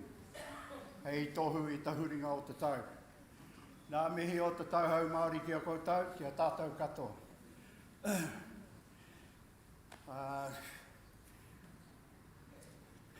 E mihana ki a koutou.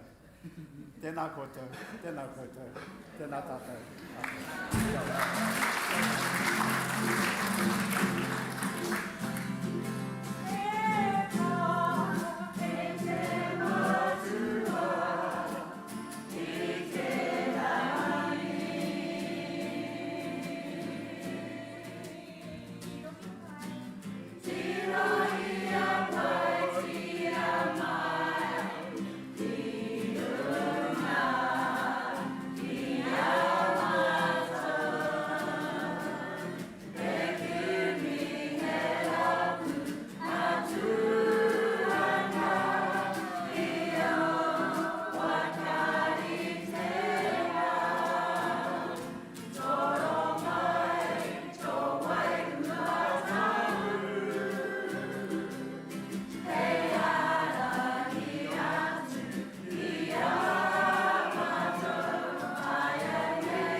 Taikura, Te Awa Tupua, Eramuru nei.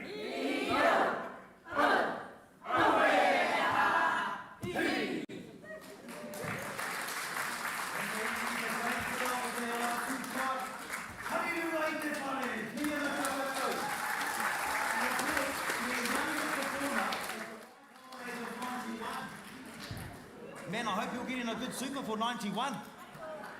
I wonder if you get double. Hui anō rā e tiwi. If you're wanting to go outside, please go outside in a quiet, calm fashion, ne? No need to have ko himu on the way out. Ne? I'm looking at yous over here on the right. And those ones at the back and the left with the glasses and the walking frame. Hey, koutou mā. Shh. Ne? Shh. Kia tau. We've got people coming on. Tēnā tātou. A tāhua! They finally listened. E aku rangatira tēnā koutou. Nō reira, e te iwi. If you love pounamu, you will love the iwi that are about to come onto stage. Ko Ngāi Tahu te iwi e whai ake nei, ara ko Ngāi Tahu Taikura. They start at the age of 50 and go up to the age of 85. Tuia te muka herenga tangata, the threads that bind us. Ngāi Tahu Taikura acknowledges their tūpuna, te ari taua Pītama, and his sister, Wai re manari wai Pītama of Tuahiwi. Waiata in the memory of these two tipuna, and also in memory of those tipuna who gave their lives during World War I and II. Today, there are whānau on stage representing Te Ngāi Tūāhiri, Ngāti Wheke, Ngāi Te Rua Hiki Hiki. Oh, chair kara rau. There's a lot, eh? Now I lost it, no. Aro whenua, Ngāti Waiwai, Ngāti Mahaki, Moiraki and Awarua. ko Matariki te whetsu, hei arataki, e te iwi, homai te piki paki paki, mō Ngāi Tahu Taikura.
Kei hoa ngā mano. Matua tama wairu e tapu me ngāna hera pono, me te māngai anō hei tautoko mai, ai anei ākenei ai. Nā reira kai tai mā ngā mana ngā reo, i ngā kai mātakitaki. Tēnei rā, te reo o Ngāi Tahu, tēnei rā, te reo te Ika-a-Maui, te Ōrākei, te waipaunamu, e mihi atu nei kia koutou i tēnei wā. Kia koutou te pare kāhui ariki, tēnā rā koutou. Nei rā, ngā mihi mai o hae tuku atu nei kia koutou i tēnei wā. Ki ngā mate katoa o te wā, o ia marae, o ia hapu, o ia iwi. E kia rā nā koutou i tangi, nā mātou i tangi, nā tātu katoa. Nā reira whai whakaro ana tātou i tēnei wā, ki te whānau o Kemp. Ki tō tātou nei marae-kura, kua hinga mai rā. Whakaro ana ki a rātou, o ti rā, ki te pāti Māori i tēnei wā. Nā reira, tēnei rā ka mihi atu ki a koutou. Ka huri te kai o te waka, ki ngā ringa manaaki, ngā kai whakahaere, kairi te kauhoi o tēnei a tātou nei huihuinga, o Taikura, rua te kaumārima. Tēnei te reo aroha, O te waka auraki, ngai tahu whānui, e mihi kau atu, e mihi aroha ki a koutou. Kāre tōro hia, ngā kōrero tēnei, ka tuku atua mā tēnei aroha i tēnei wā, huri no tēnei a tātou nei pare, tēnā koutou, tēnā rā tātou katoa.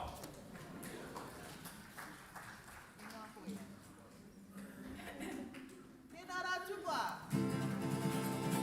E ngā hui ngā he, maranga mai ki runga, kua wehe katoa, tēnei ki te pō, Ōrākei ki tōria, e karanga mai he.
ngā kaitiaki o te paunamu, ngā taikura o ngai tahu, tēnā rawa atu koutou.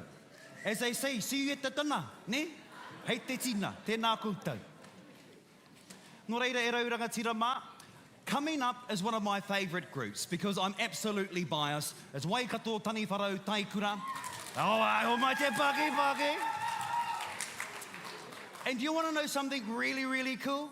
And I'm going to out her right here, right now. And that is our patron, Te Atawhai, who is one of the original founding members within Taniwharau with her husband, our king, our late King Tū Taikura. I even have the red book with the silver writing on it, with you and him in the back page. He's got the moustache. And honestly, you two look tricked then and you look tricked now. A tāhua. E tiwi, what we need to understand about Waikato Taniwharau is they came out with some of the best hits in the late 80s and early 90s. So little tamariki like me, growing up in Te Kuiti, Maniapoto Rereahu. Hey, kia ora, cuz. Oh, kia ora, auntie. Hey, you's a Rereahu, hey, Maniapoto. Kia, tēnā kōrua. But by having your Kapa Haka group from Waikato, helping us with our history, because this is what these taonga waiata carry. They carry history. And not long ago, our patron, Te Makawariki, Te Atawhai, was up there doing I ngā rā o mua no atu. And I tell you what, she can sing way better than me. She's got her āringa on lock. So you know what, you can always come back to the kapai and show him how it's done. Ne? And it's beautiful because having someone like you who actually knows Kapa Haka makes the difference. Not one of those academics who just studied Kapa Haka and said, I know how a āringa rolls. You don't know Kapa Haka until you've been told off. You don't know Kapa Haka until you've been kicked out. You don't know Kapa Haka until you're going home crying to your nanny and going, they won't let me in the team. Why not, moko? I don't know the kupus and I don't know the āringa. Well, maybe you should go and learn. Ne? So that is the basics for Kapa Haka. If you can learn the kupu, you can learn the āringa, you can crack this. Ne? But let's get into the formalities, ne rai tiwi. So if you're making your way in, whānau, if you're on those edges and you see some gaps in there, please fill the gaps. Just because we might have some randoms coming in on the side and they'll be walking in front of you to try and take a seat. So if you don't want them walking in front of you, squeeze in and just have some spaces on the side to allow them to come in. But I would also like to point out our sponsors. We've got Te Matatini. Rātou mai whakanui nā tō tātou kaupapa. Tēnā koe tau Matatini. And thank God there was a small clap. You know, try harder next time, you lot. Because, do you know why? We're going to have to do a big mihi to Waikato, because guess who's got Matatini 2027? Woohoo! Ka pai e tainui waka. You know, Hopu-Hopu's going to be a fun place, e tiwi. Going to be a fun place. Nō reira, ka rea nui aku kōrero, atu e nei kōrero e whai ake nei. Oh my God, I'm going to blame the person who gave me the script in the wrong order. But you know what, I'm that fabulous, I don't need it, I can remember it. This group was founded back in 2011 by the eldest daughter of Te Ariki Nui Tātai Rangi Kāhu. Her name was Kiri Tōkia Te Tō Mairangi, and she was one of the best, absolute best, kaiako in installing the teachings of Waikato Tainui into our people. On her passing, her wonderful son, Tūrongopaki, took over the group. And Tūrongopaki is also one of the trustees within the Taikura, and he's also one of the steering forces with his lovely wife, Te Mate Tāhuna, where they come and help all our Kaumātua across Tainui. Now, it's not just Waikato they help. They help Maniapoto, they help Rereahu, they help everybody mai te kāukaoroa pātetere, pare hauraki, pare Waikato. Because being a kingitanga affiliated iwi, we are one and the same. We have our unique kōrero from Maniapoto, Rereahu, Ngāti Wairere, Ngāti Mahanga. But our common denominator is our kingitanga. Our common denominator is our history. Nō reira, I'm just going to double check because I think Auntie Mamai might be slowing them down. Are you fellas ready? Oh, so I'm going to have to say sorry, it's not Auntie Mamai. Oh, sorry, don't tell me off on your live streams. E te iwi, if you want to know a nanny who's absolutely amazing about disseminating mātauranga Māori, go check out Tainui Live. There is a wonderful kōrero, ko te pātaka whakairi ngā kōrero o Mamai Takarei. And Nanny Mamai has a lot of kōrero, which will help you understand Tainui kōrero, kingitanga, ngā mea. Engari, Ho mai te piki paki paki, mo Waikato Taniwharau Taikura.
Excuse me for walking in front of you, but I'm just going to be letting you all know that I'm going to be biased in this performance. So if you see me at the back, I'm singing. So just to you guys out there doing all the tech, make sure the mic's turned off, because I don't want to be going flat for my nannies. Ka pai, tēnā koutou.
Ngā mokopuna Tahu arawa nei e, kua tatu mai rea, whakanui atu rā te kaupapa nei e, tēnā rā koutou.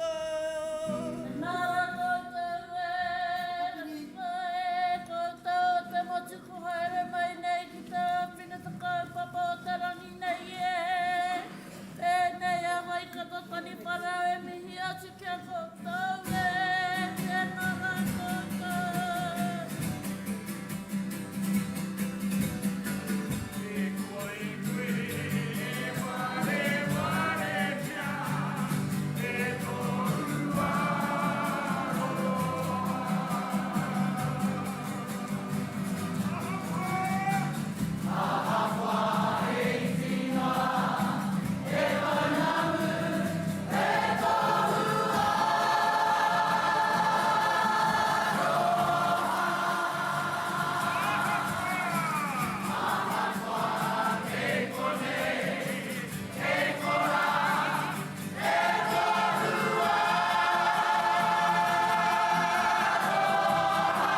Kaulana nā pua. Kaulana nā pua, beautiful are the flowers.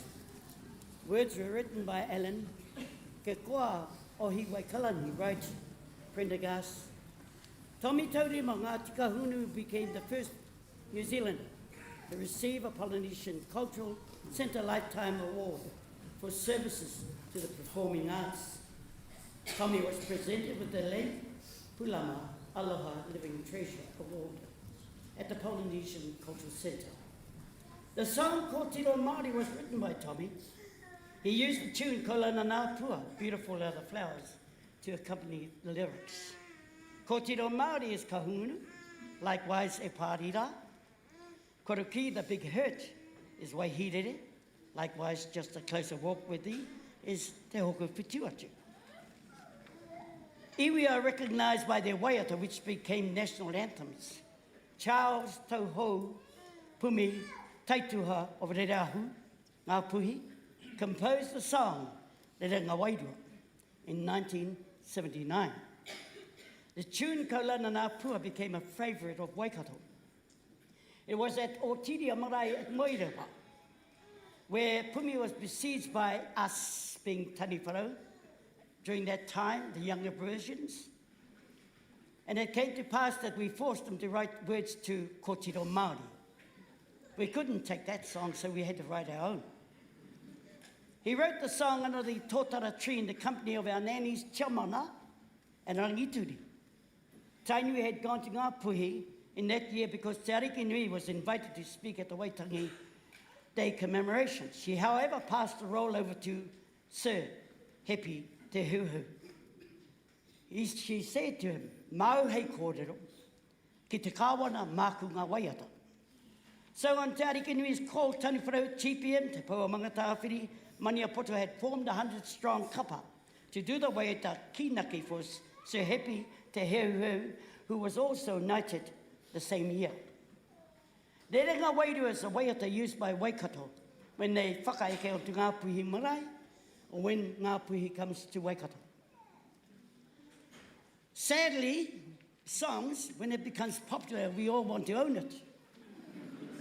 And so we tahai it. All right? The good thing about it is we're relatives, so we can forgive those who tahai our song.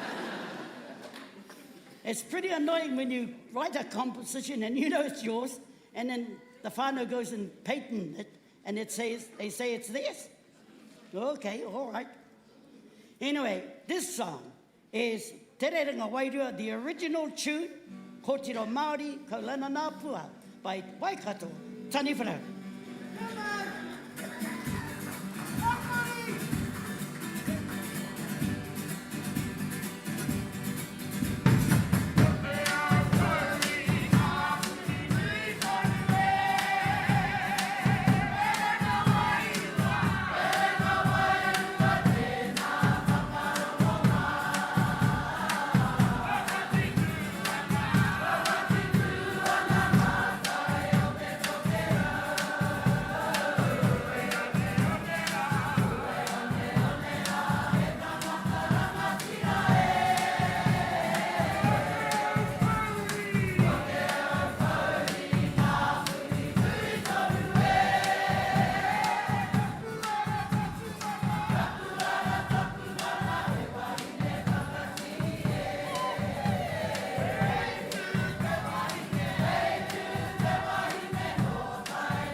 Again, Charles Tauhou Pumi Taituha Rereahu, Ngā Puhi, wrote this song. He wrote it in front of a meeting house back at Tūrangawawa during the Kaumātua Waiata mō Tētea practice. The words acknowledges the teachings and the legacy of the second Māori king, King Tāwhiao. His rule was one of the most tumultuous rules of all ariki in the kingitanga. It was a period where the colonial governments breached Tāwhiao's trust. In order to take land and control Waikato Māori, the governors, George Grey, schemed and branded Waikato as rebels, which gave the British a reason to wage war against Waikato for the purpose of stealing its land. The British killed our tūpuna. They seized 1.2 million acres of land, and thereafter, 1864, created a policy to warrant the legal theft of land. That document was the 1863 Settlements Act. The words of inspiration are instilled in this waiata. Kingi Tāwhiao e koro. Maranga maira anga maira. Kei ngā whakatekau, whakawairuatanga. Ngā tumanako, ngā mihinui. E te iwi, Kingi Tāwhiao, uinaku.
Fiua ki te motu.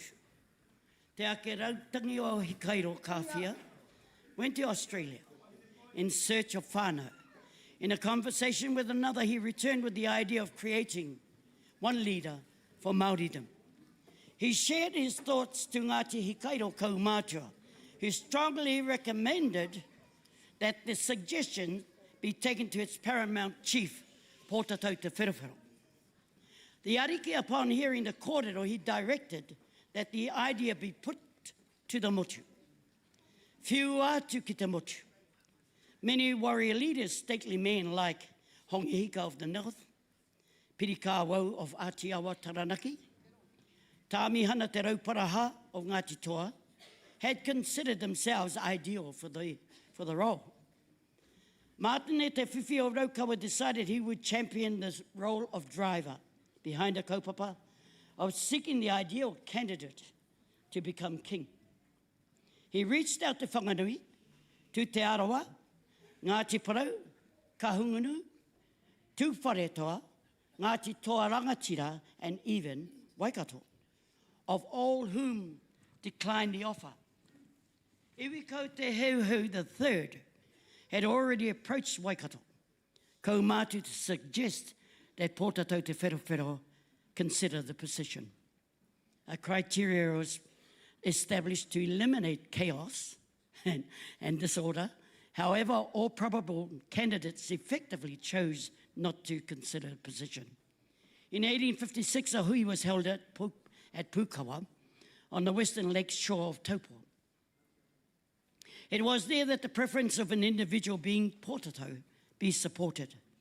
1,800 chiefs attended the hui, which they formed a binding agreement that Pōtatau Te Wherewhero of Waikato was to be chosen as king. It was at this hui that Pōtatau Te Wherewhero's region was described by Iwiko Te Heuheu Tūkino III as Waikato Taniwharau, he piko he taniwha. The statement was followed up with the hinana ki uta, hinana ki tai. Tirohia te wāhi noho ai ngā taniwha, tirohia te wāhi noho ai ngā rangatira. Ka ki ai te kōrero, ko Pōtatau Te Wherewhero te tangata, ko taupiri te maunga, ko Waikato te awa, Waikato Taniwharau, Waikato horopaunamu, he piko he taniwha. Anei whiua ki te motu.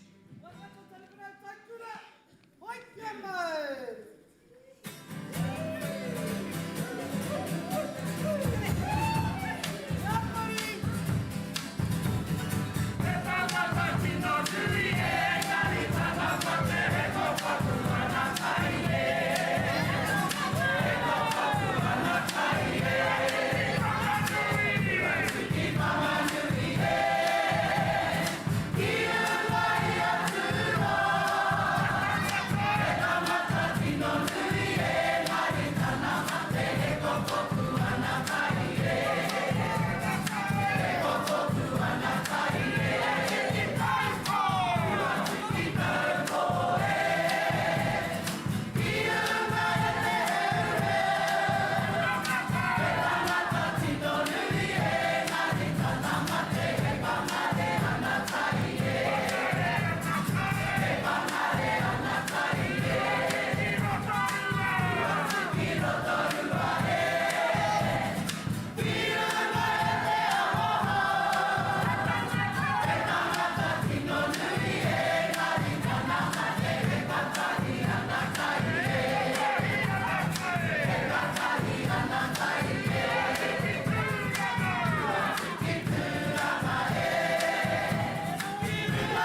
was the kingitanga established?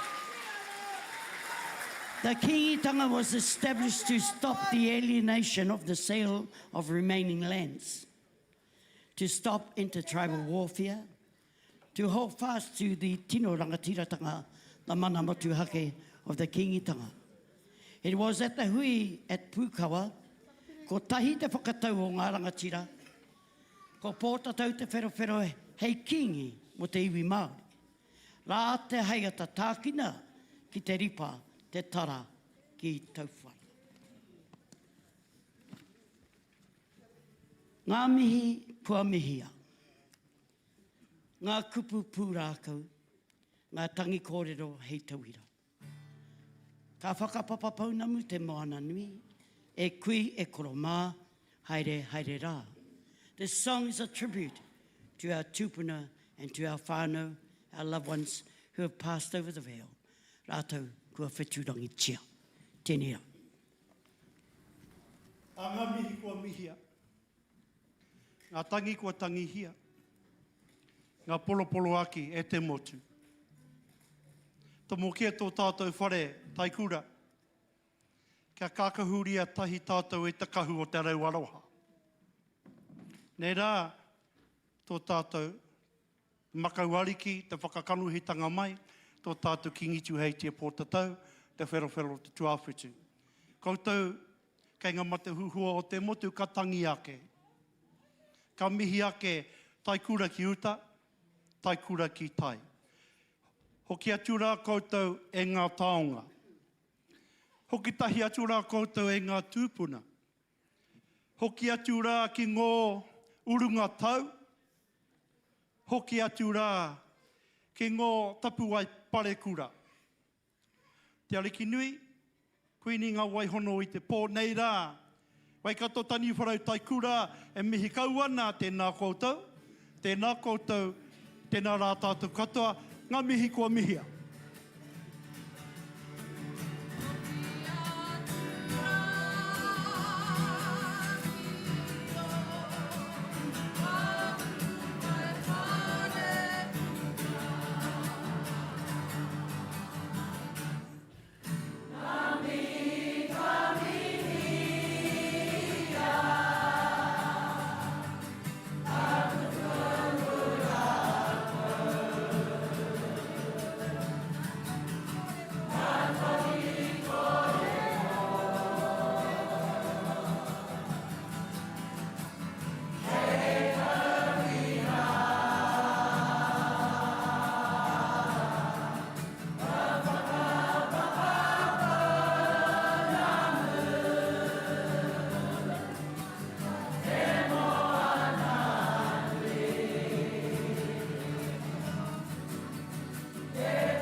Kua Ōrākei ahau I te papa o te whenua. Kua ki te ahau I ngā whetū e tū takitahi ana. Ko Matariki te kai rūri o te tau, ko atu tahi kei te taumata o Mangaro. Te pue kiri hai hai herangi. Granddaughter of the second Māori king, King Tāwhia, was born on the 9th of November 1883. Her name translates to Ka puea au ki te ao. King Tāwhia, born in 1825, reigned as the kingitanga Ariki from 1860 to 1894. In her late years, she sat and composed the song E Nohoana Rā to the tune of La Paloma, made popular by the Billy Vaughan Orchestra. It was a favourite of King Karakia.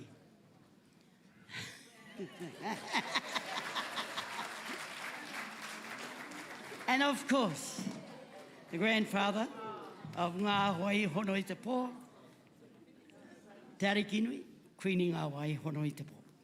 Te Pūe wrote, E nohoana I te mahau o te kimikimi, whakamau tonu te titiro ki te tau, e wawa tātia nei e te ngākau, kia haere tūtonu, mai ki runga rā me pewhiana e te tau. Sitting idly gazing from the porch of Kimikimi, I look upon the face of a dear one, and how I long to see the mokopuna walk. Kaore toto ia, come young people, come forth. Search and prepare a future for yourselves. Tēnā rā e te iwi, tangatai, takahia tu ngā mani aroa.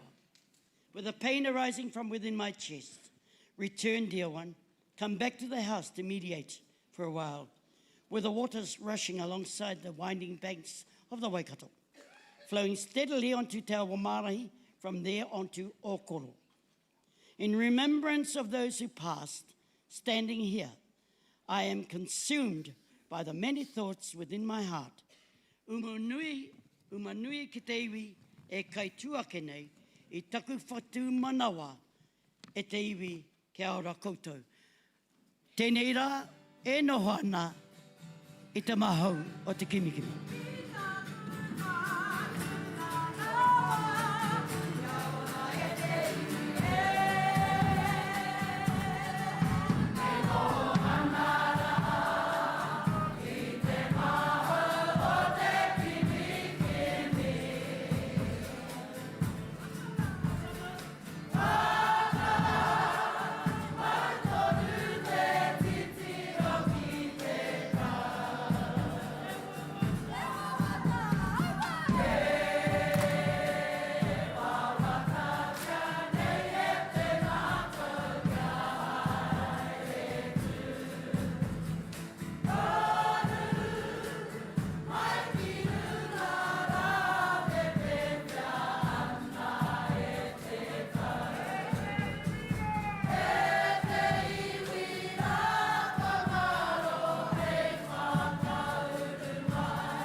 No reira, tainui waka, as they say, mā te pū ka pū, he koi tere. You took 37 minutes, kia tere e haere, Rātana's waiting, don't make the other we wait, ne tū rongo.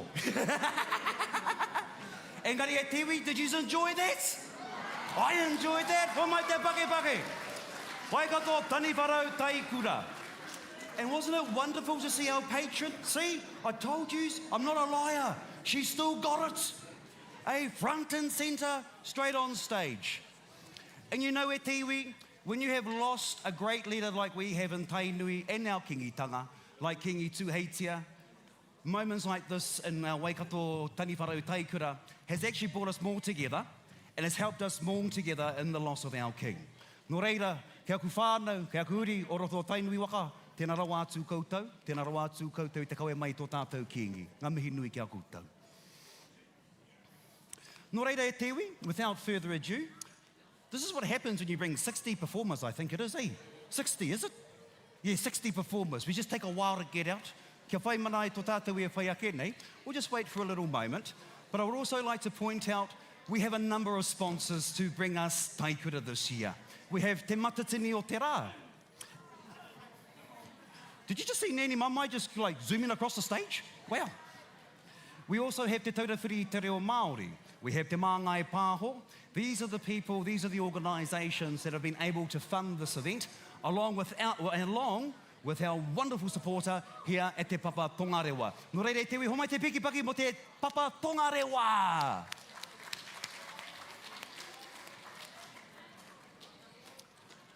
Nō reira, e te iwi ko te iwi e whai ake nei ko te iwi mōrehu. Ngā Pakeke o Rātana, affiliated under Te Reanga Mōrehu o Rātana Trust. Ngā Pakeke o Rātana were established in 2010, purposely established for their Pakeke who are 50 plus. Me o rātou kui mā o rātou koraua.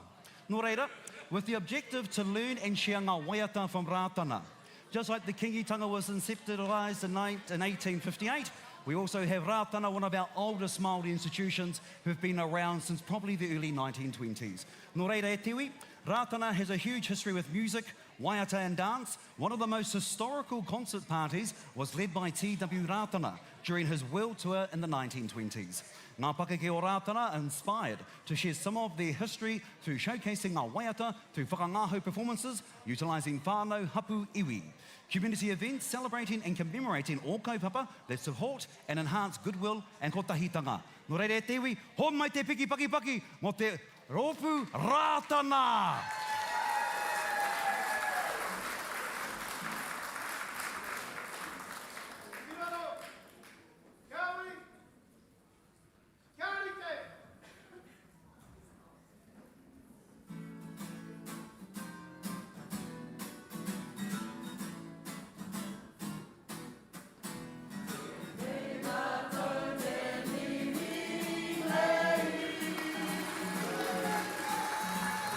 Go!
tahi mātu.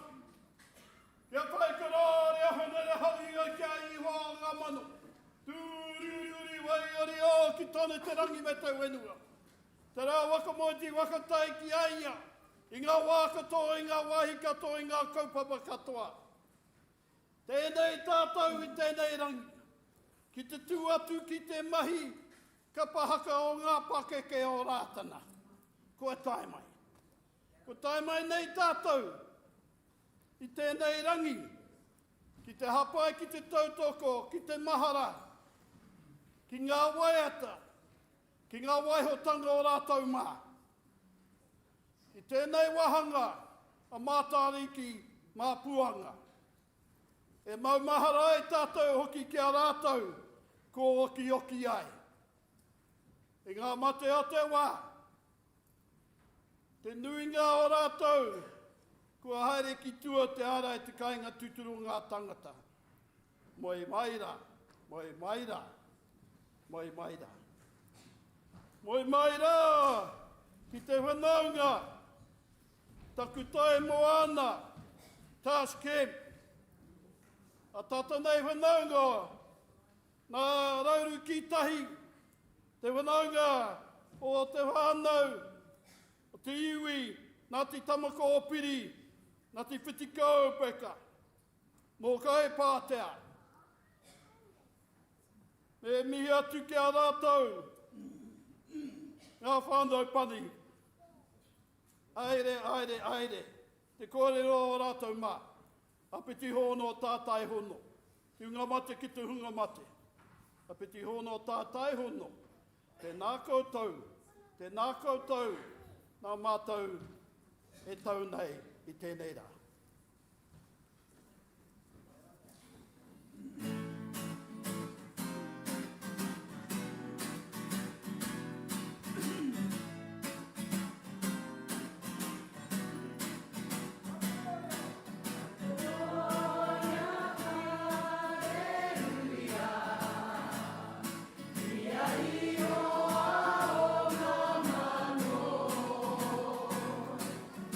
Maori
mātu nei wahanga kaupapa e whakatakotoa ai I tēnei rā. Nā mātu nei tumuaki, manua, koha, mutunga, tāmau. E rua nā kaupapa mō mātou e hapaitia. Te kōtahitanga, me ngā hunga tai o I rangatahi. Tēnei Ngā Pakeke o te pā o Ngāriki o Rātana. Ki te hapai, koutou Ngā Taikura. Koutou I ngā mana I ngā reo. Te Awa, Ngāti Awa Taikura. Koutou e kotahi ai roto o tēnei kaupapa. Koutou o tēnei ware kainga o te papa, tēnā koutou. Nā koutou I hapai I manaki mai kia tātou. Nā reira, tēnā koutou, tēnā tātou katoa.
Taipakeke o te Pāriki o Rātana. Ladies and gentlemen, showing people how to sing since 1920 and bringing in the religious beauty of our atua nui te rangi ki rungi a tātou. Kia kuariki, kia kurangatira, o Rātana, tēnā rau atu koutou. Hei te pōnei, hei āpōpō rānu. Hākotea, and there have been many years where there have been the best of intentions, where there were a lot of people and suddenly something happened, somebody died. Ko pērā I tēnei wā. Because now they, of course, have the death of our tuahine down there in Taihape, and so they're occupied with that. But they still came. Nā reira, tēnā koe moko. Kei te pai. Well, I know that I've got the night off, but you're fronting. We always have a social occasion, another opportunity for whakawhanaungatanga.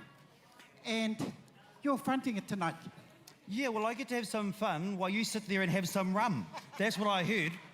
So basically, Nan gets to sit back, relax, and take on all the ariki status that she deserves for all the mahi that she's done over the decades. And basically, I have to do all the mahi tonight.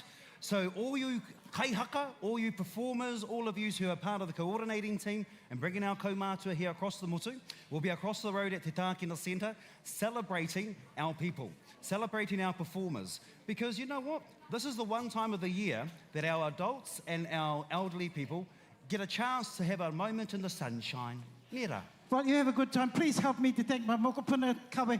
He's been helping me here. Hei apopo. We'll see him. See you later, Nan. Here's my kish. We'll see him tomorrow. Nā reira, te rōpū te whai ake nei. Te whakaeke nei ki runga ki te atamira. It's been generational, their devotion to waiata, particularly in the wars. And during the Second World War, there were so many people who went, so many of their men were lost to the Second World War. And these renowned composers in Māori history, tuini ngāwai ngoi pe whairangi. And most of the songs that they do today are based upon that. Every year, we are so grateful. And I'm looking forward to the fact that usually every year, they've done well over the 10 years. They've taught us many of these songs. Can I invite you, if you know it, stand up and join them. They've given them as a koha to the motu. And please feel free. Nobody laughs at anybody here. No one feels embarrassed that they don't know it all. They're embarrassed if they know it and they sit down. Nā reira, āpina mai iahau, hei mihi, ki te hoko whetū atu!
Tēnā tātou.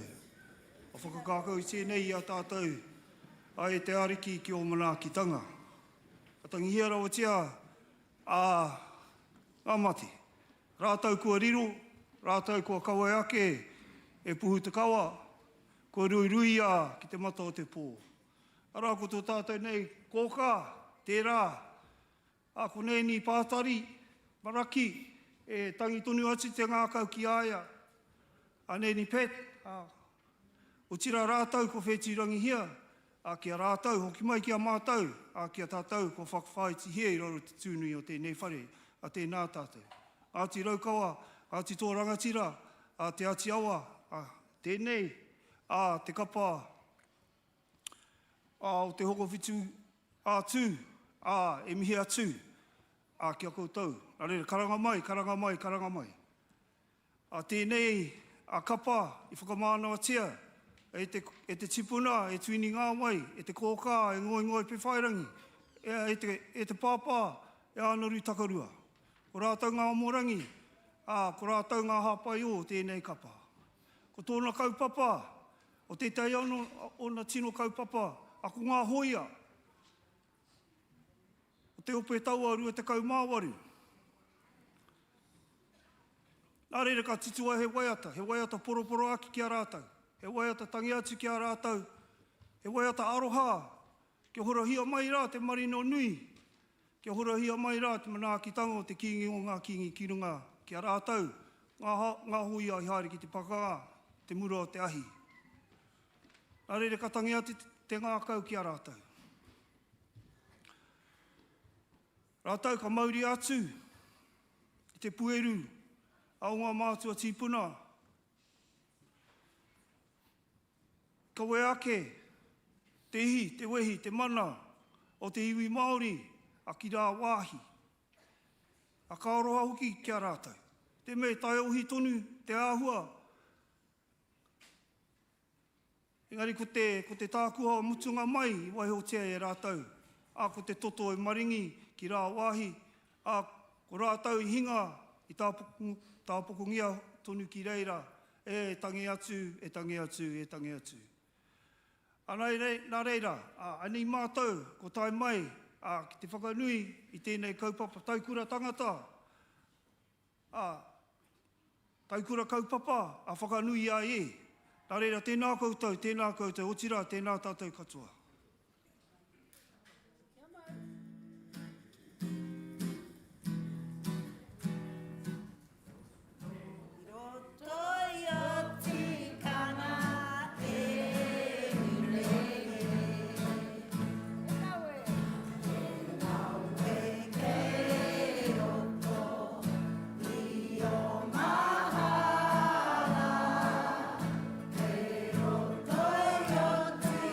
Kana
All those waiata, you know, the adaptations they call them, from all those famous English songs. But famous, Tuini Ngāwai, Ngoi Pewhai Rangi, Te hoko pitu atu, you can't separate them. Nā reira ko te tai rāwhisi, te hoko pitu atu.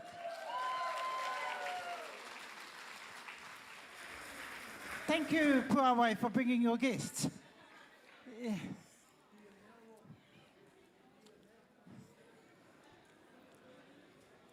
What a feast we're having.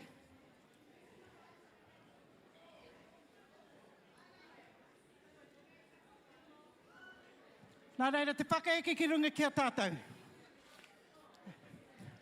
Tōku whānau, roto i te puku o te motu. Ko taku whānau tēnei, roto i a Ngāti Awa, roto i a Tainui-waka. Ko rātou rā tēnei. Te nuinga o ngā waiata, i titongia i roto i a rātou. Nā reira, they're already here. I'm very proud, and for fear of sounding like he kumara e kōrero ana ki tōna reka, I'm not too sure if the tumuaki is here at the moment.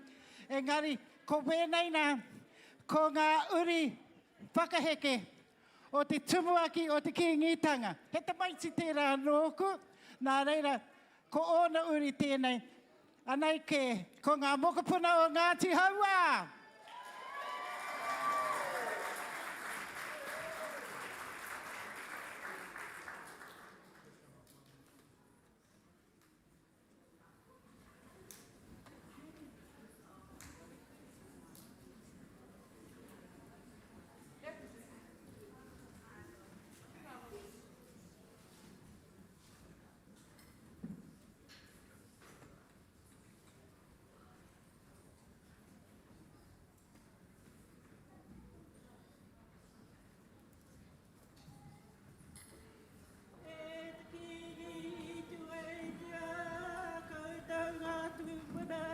E moia nei rote te awa I rua e, moia ke rai tā koutou moinga roa e, moia ke rā.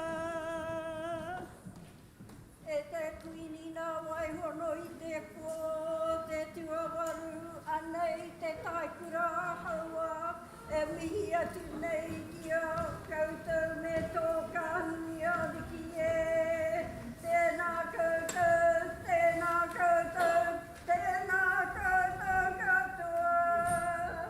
Karanga mai rā, te kura te tangata e, karanga mai rā kia mātai, te Taikura Ngāti Awa, e whakaeke nei ki runga I te rā, karanga te rā nei e, karanga mai rā.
I aku taiko, e tiwi tonu, mā te atua ia, hei manaki, hei tiaki, kia koutou katoa.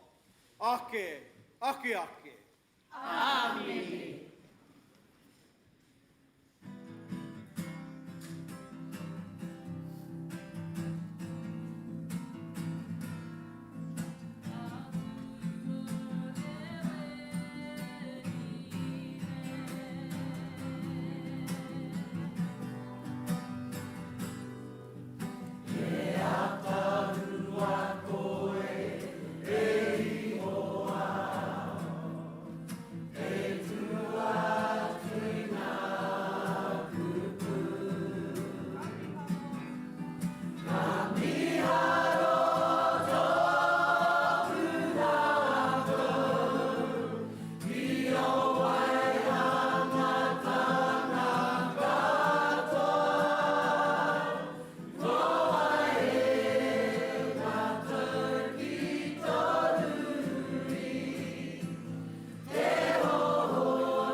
He maungaronga ki te whenua, he whakaaro pai ki ngā tangata katoa, ko te atua tō tātou piringa, ka puta ka ora, tihei Māori ora.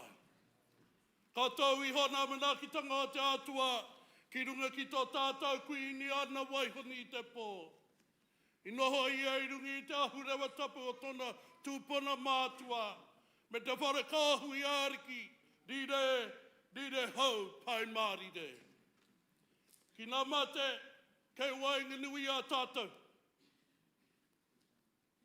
I ngā mate, hoki koutou, I te kāhui wairua o te atua. Nō re ngā mate, haere, haere, haere atura.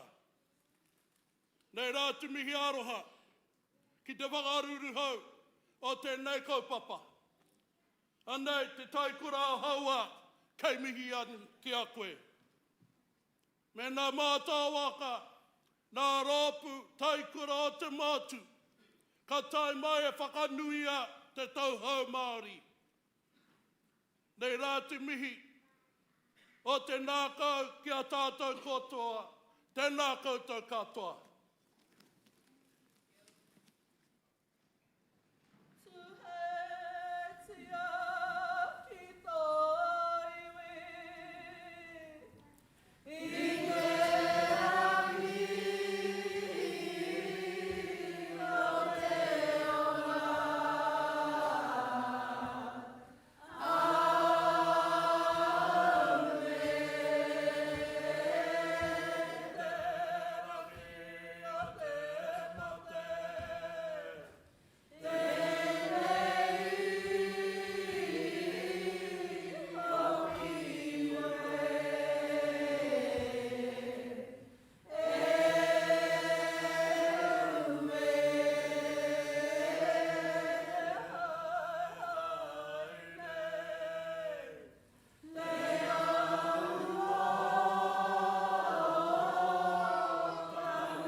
tātai hono rātou tōnga matuke a rātou. Āpiti hono tātai hono tātou tōnga Ōrākei a tātou katoa. Huri noa, tēnā koutou, tēnā rā tātou katoa. Whakawehe. Kanite. Japanese.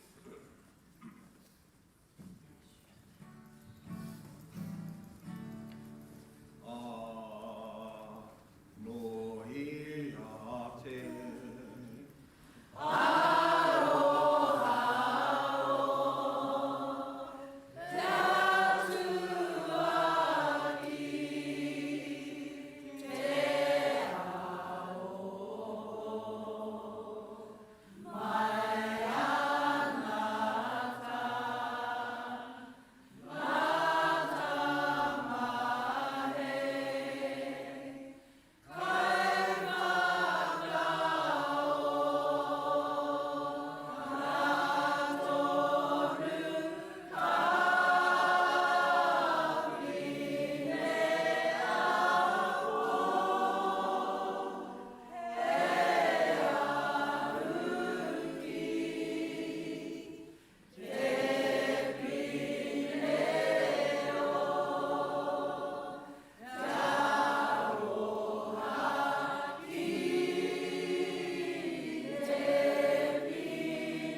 Let me just break in here a minute because our oldest one in here is 80. But I've got is it Cherie Saya? Cherie Saya, are you there? Are you in the audience? In the crowd. Where? Top right. Stand up, Kari. Tūkirunga. Hea tāna Pakeke I te rānei? Oh, she's 21 today.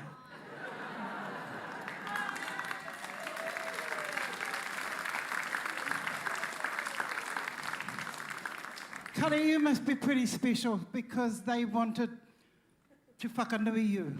So you must be special. That's the thing about Taikura. It's not like any others. We will stop for things that are considered special. And one of those is love, and to express love and respect. That's Taikura.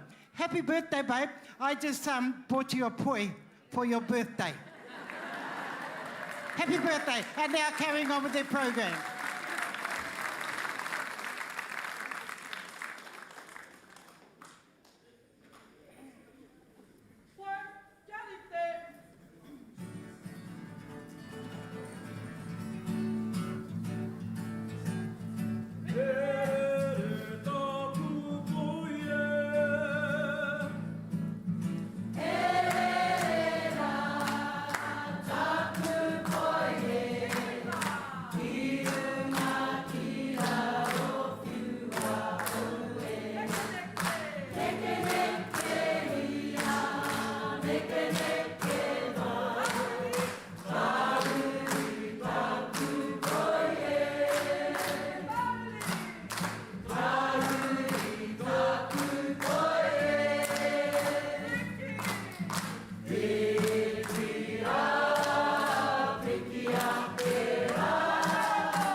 Tū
iwi te waka, ko Ngāti Haua te iwi.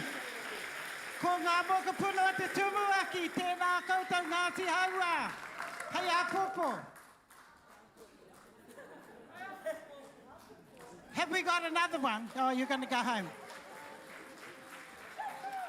See you tonight.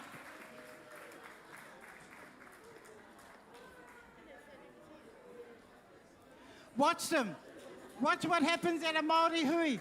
All these talented kids, they all step back, let their old people through. And we're just fabulous. We're just fabulous. Tēnā koutou Ngāti Haua. We're almost to the end.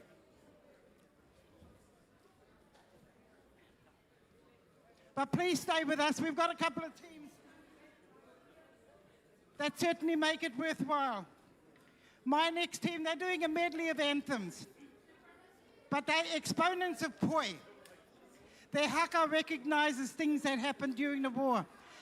And we acknowledge at this time Uncle Bom Gillies, the last survivor of the 28th Māori Battalion. Nā reira, kei te mihi hoki ki wēnei te kawea e tōna mate. This group, coming up, this iwi, are the benefactors of a legacy of Kapa Haka that helped shape tourism in Aotearoa. Their home is the birthplace of tourism. They've hosted manuhiri from around the world since the 1800s, drawn here by the geothermal wonders, Ngā Whā, Wairiki, known for their healing properties. Our tupuna were the pioneers of Māori-led tourism, expressing manaakitanga, guiding visitors. The program they share today affirms their ongoing role as kaitiaki of their cultural and natural landscapes. Today, they continue to uphold that legacy and look to the next generations to carry it forward.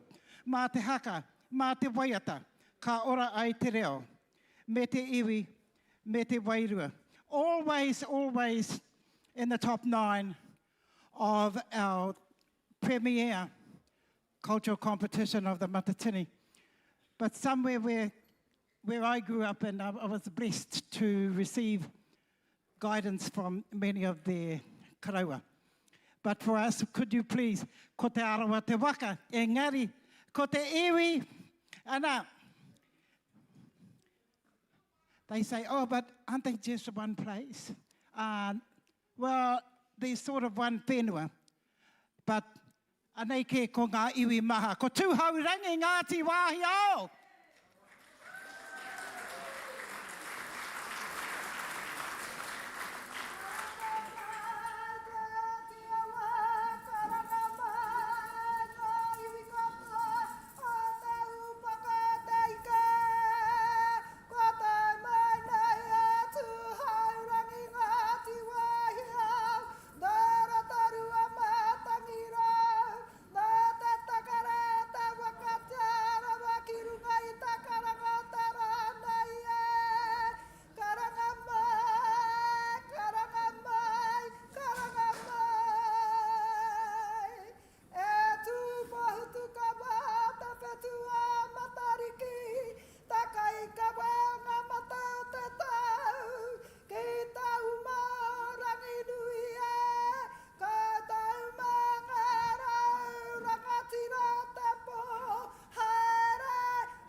Mai ko te ata kaihea, ko te ata hāpara, ko te ata kapakau, ko te ata māhina.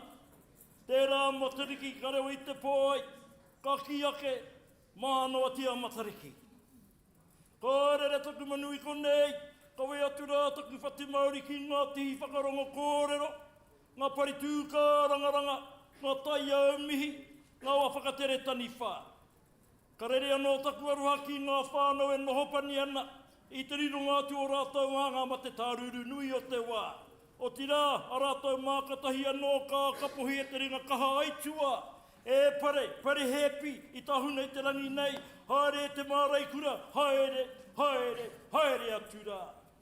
Re atu, taku rere, re atu ki taku aroha ki āia. Ko rite kei ki tēnei o tātou koe hui nei.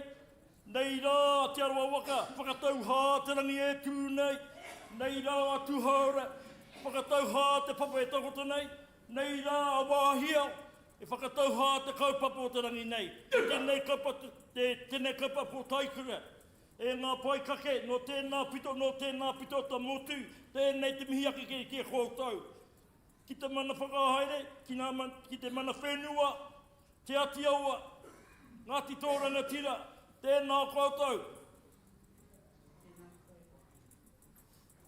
Nō reira, kai aku huia kai manoa, tēnā kōtau, tēnā kōtau, tēnā koutou katoa. Ngā Tupua, kia puta ki tā whakaparanui, nō rangi nō māma, hei hei, atu te wakari, ka mai te wera wera, Ika-a Takua hiki a kau te tū, Ika-a Takua hiki a te pūpū, Ika-a Takua hiki a te hoata, ki a te wā.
Ko te arawa te waka.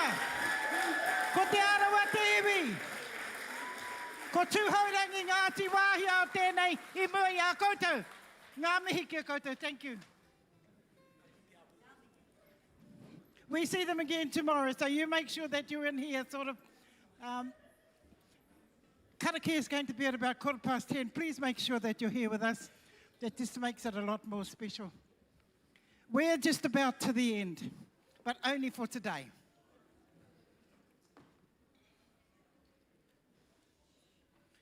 No, I don't need these glasses. I'm just putting it on so you feel good that I'm old. I don't need them. I just put it on so I can see you.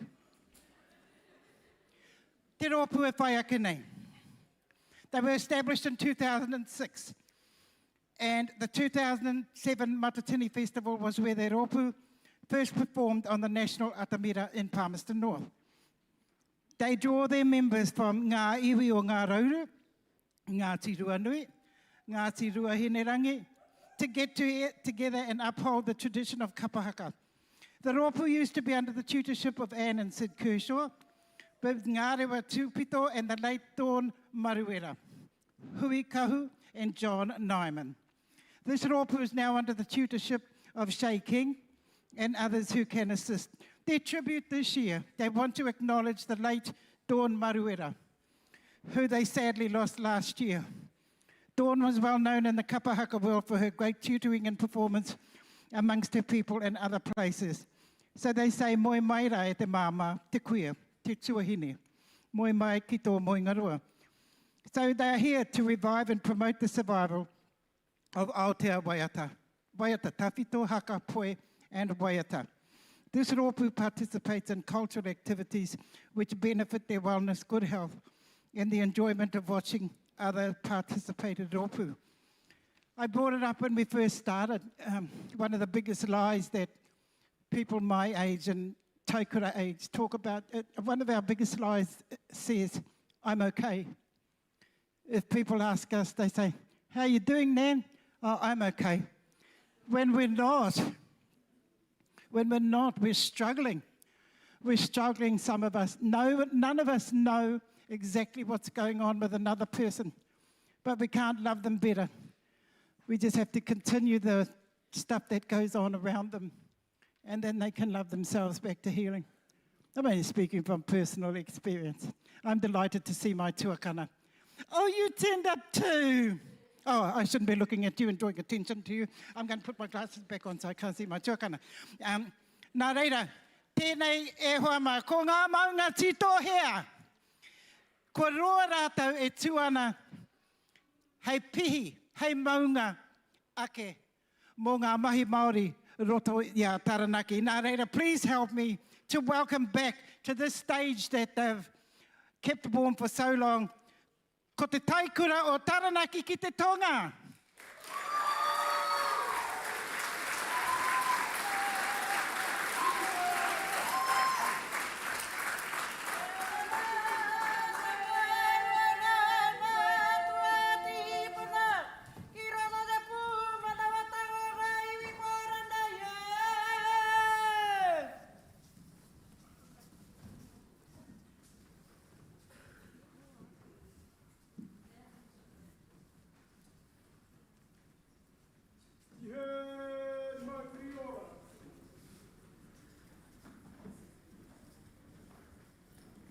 He hongere korore ki te atua. He maunga rongo ki rungi ta matua te wenua. Wakaro pai ki ngā tāngata katoa. Nā reira wakatau ki te rangi, wakatau ki te papa. Wakatau i o matua kore i wāri ki hio na manakitanga ki rungi kia mātau. Nā reira e mihi ana ki te rungara. Nā reira piki te kaa, piki te ora, piki te māramatanga. Ki nungo tā tātou nei kui ni Māori ngā wai ono i tepo. Me mihi aki nei, ki tō tātou nei kui nei rongai tōna au rewa tapu i anga tiana o Ngā Tupuna. Mihi nui ki aia, me tōna whare ka ui ari ki katoa, hire, hau, pai marire. Nā reira ngā tangi ngā mō te oke ki a rātou mākua uri kei tō te awa. Nā reira ngā mate aere. Ngā mate i ngā mai nei, ngā mate i ngā mai nā. Ngā mate o te tau kapa ure, aere o tūranga. Aere ki te ui ngō ta ka urangi ki te kāinga tūturu mo te tangata. Aere oki ki ro te tawari o tō tātou matua nui te rangi. Ki runga i te rangi, Whanganui ngā Taniwharau, nā reira kopitu rangi ti a rātou. Nā reira ngā mate, aere oki. Nā reira oki mai ki a tātou nā kanu i ora. E kui mai, e koro mai rauranga tira mā. E ngā rōpū Kaumātua kua toa kua hara mai ngā kōkonei a whao te motu, te nā koutou, te nā tata. Te nā koutou rotu i tēnei, tō tātou nei ui uinga. Tēnei ui Taikura, 2,250. Nā reira kua tai mai, tēnei tā mātou nei rōpū Kapa Haka a Taranaki ki te tonga, i runga i te atamira, te ahiahi nei. Nā reira, ko mātou ngā uri o turi me rongorongo o Aotearoa. Whara mai mātou i roto i te aroha ki te tautoko tēnei anō ui Taikura. Whara mai mātou mai te riu o maunga Taranaki. Rua Taranaki te maunga titoa ea, tō tātou kraua, tō tātou nei wakaru ruhau. Nā reira, wahara mai mātou, tēnei wahanga, ki te waiata, ngā waiata, e ako na mātou i ngā wā o mua. Whiti te kau ngā tau, ki muriraka, e ako nā, e neo mātou nei waiata. Nā reira, patai mai mātou anō, ki tēnei, ki te tautoko tēnei tō tātou nei kaupapa. Nā reira, me mihi kau atu ki ngā kai whakaaere o tēnei tō tātou nei kaupapa. Te papa tonga rewa, me te rōpū Huratangata Trust, a mihi nui ki a rātou katoa. Mihi nui ki a koutou mō koutou ni manakitanga, ki rung ki a mātou nā rōpū Kaumātua Kapa Haka kua ara mai i a tau, ki tēnei tō tātou nei ui uinga. Nā reira, ki a mātou nei, e tu atu nei runga i tāro hātamira, ko te ui, wakamiaro, te Taikura. Nō reira, ko tēnei anō āuatanga, mā mātau ngā rōpū Kapa Haka Kaumātua, ki te waiata, ngā waiata, i runga i tā atamira. Nā reira, ko te kaupapa o tēnei tā mātou nei rōpū, e whakawhiti o mātou nei whakaro, ki a koutou katoa kua hara mai, ki te whakarongo ki ene o mātou nei waiata tēnei wahanga. Nā reira kei te mihi ake nei ki a koutou. Nā reira, me mihi hoki ki te makau ari ki atawhai. Te kaitaki o tēnei tō tātou nei kaupapa, nā reira, e te ariki ngā mihi nui kia koe mo tō tautoko ki tēnei tō tātou nei kaupapa. Nā reira ko te mihi mutunga ki te hau kāinga. Te ati awa nui tonu. Ngā mihi nui kia koutou mō koutou nei manakitanga ki rung kia mātou kua hara mai Whanganui-a koutou tēnei wahaka. Nā reira tino koa ta hari i te ngākau, kua hara mai mātou i konei. Whanganui-a koutou ati awa e ngā whanaunga. Nā reira, e kui mai koro mai rauranga tira mā, tēnā koutou, pai tēnā tātou.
Hopaki teitaha! Ka tui kararapa kauira katoa te mauru kia kie. Ua koia te waka kio kie. Ua koia te waka hi.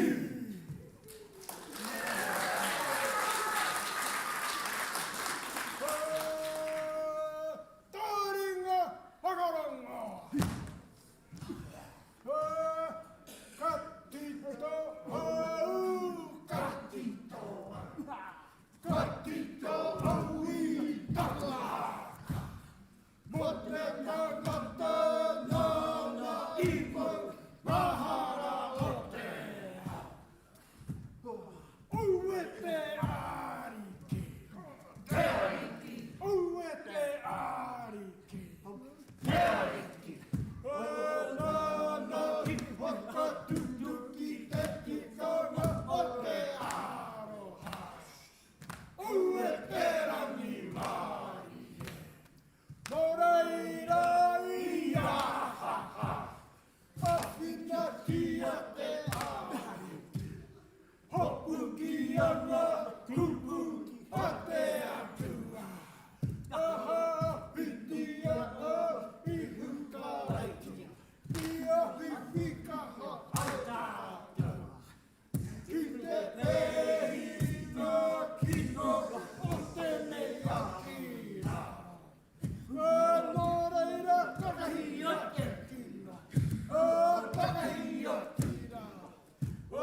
Kia puta ake ko te tika ki te iwi. Kia ihu karai tike maramatanga o te ao. Ure, ure, he wawata. Ure, ure, he wawata.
maunga tito hea.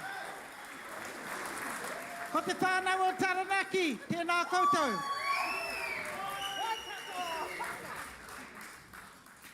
These are the groups that established Taikura, and they're still here. I go out there before every group and just say a hello. So wonderful. Tēnā koutou Aotea. Tēnā koutou. My last group for the day, established in 1967 under their late founder, the late Archdeacon Sir Kingi Matutaira Ihaka. I've got profiles of every group, but you know what? For me, I think I prefer just to sit down and let the music talk, because that's what they're based on, is based on their music. Nā reira, could you please help me to welcome back the Auckland Anglican Māori Club?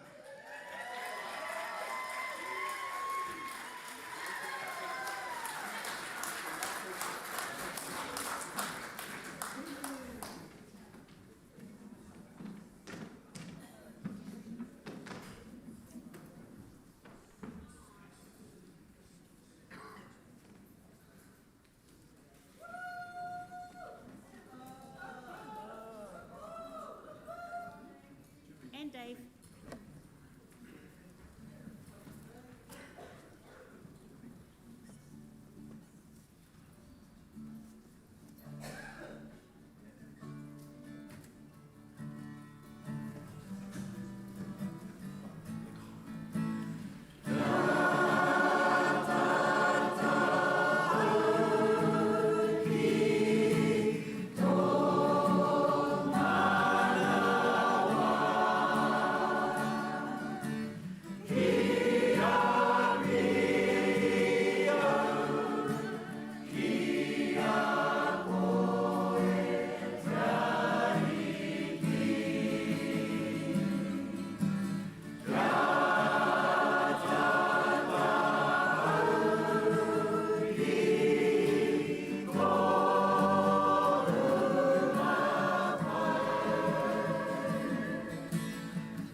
Tātou mā, ngā hua nei kua tai ki te rōpū mutunga o tā tātou kaupapa tēnei rā.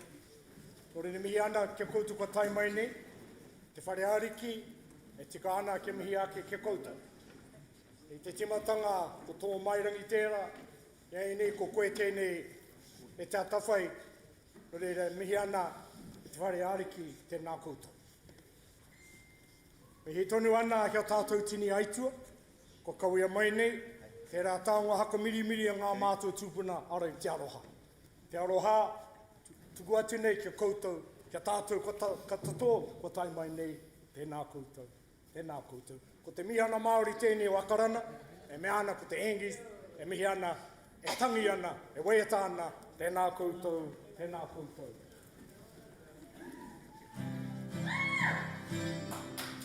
Tū tātou, tū tātou. Get up, you didn't come here to sit around. No, mate, ki mai, tēnā iruia, motai, kaua, katoru.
So those of you who are still undergrads of Te Reo Māori action songs, those are the kupu up there. You can sing along and then you follow the actions.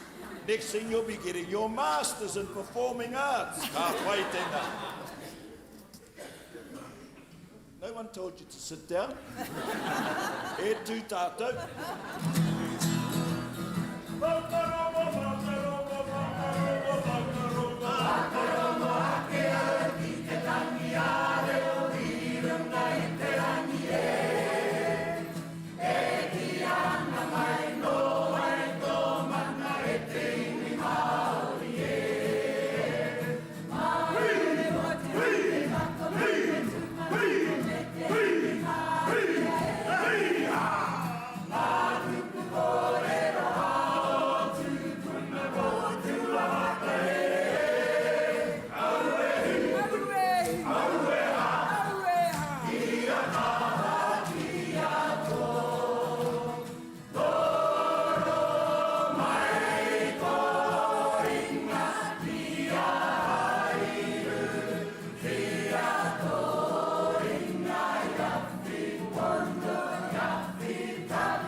going to do this poi. So these waiata that we're presenting were composed by, I think his photo's here somewhere. Where's the grouchy fella? Kingi Ihaka. He's up the back.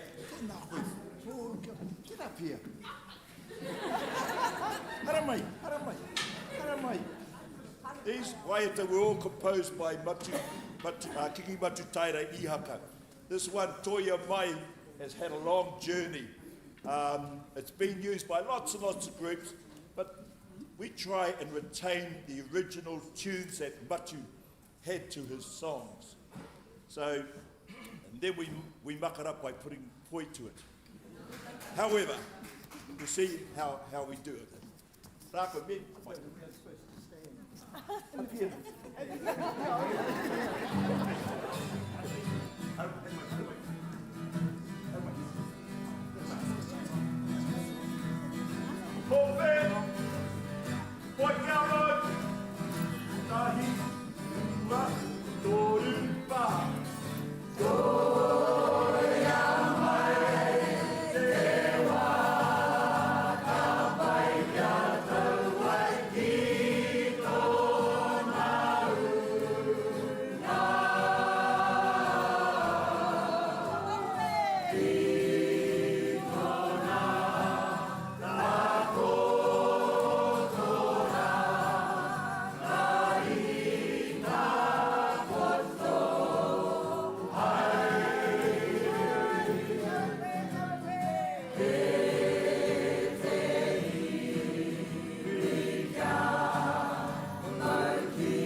E hara taku tō i te tō takitahi. Engari taki mano noa ki tupuna. My mana comes not from a single person, but from all those behind me, beyond me. Tēnei te waiata. E tu. E mate atu he toa! Arawaira he toa! Mate atu he toa! Arawaira he toa! Au e hu!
Been marking you from the back. We run out of paper. We run out of paper to give you a score. We couldn't go below 0. No,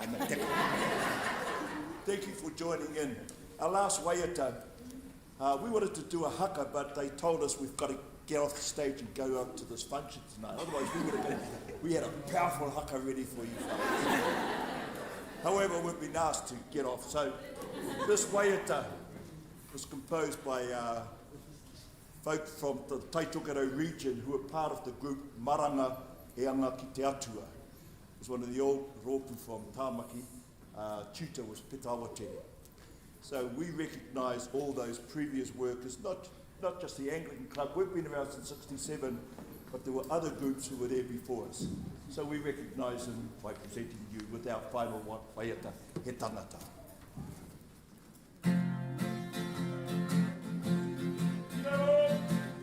Ngāi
closing hymn and Karakia.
Tēnei tau kiwi, tahu eka, tēnei tau ka kawe mai, ka tau mai, ka marire mai, ka maha ki mai.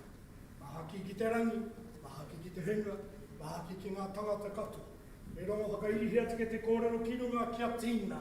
Tīna! Ie! Tai kie! Kia ora mai!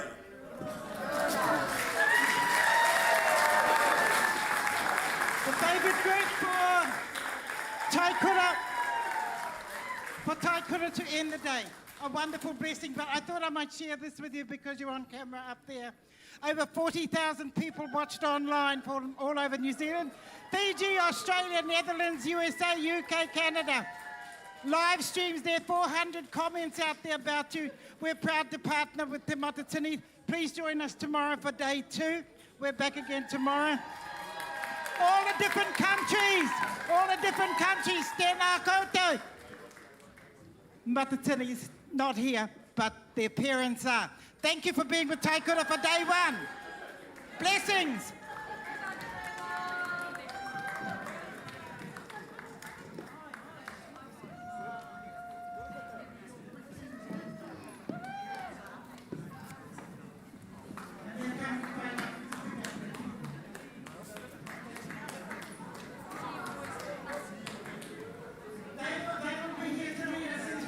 Tomorrow.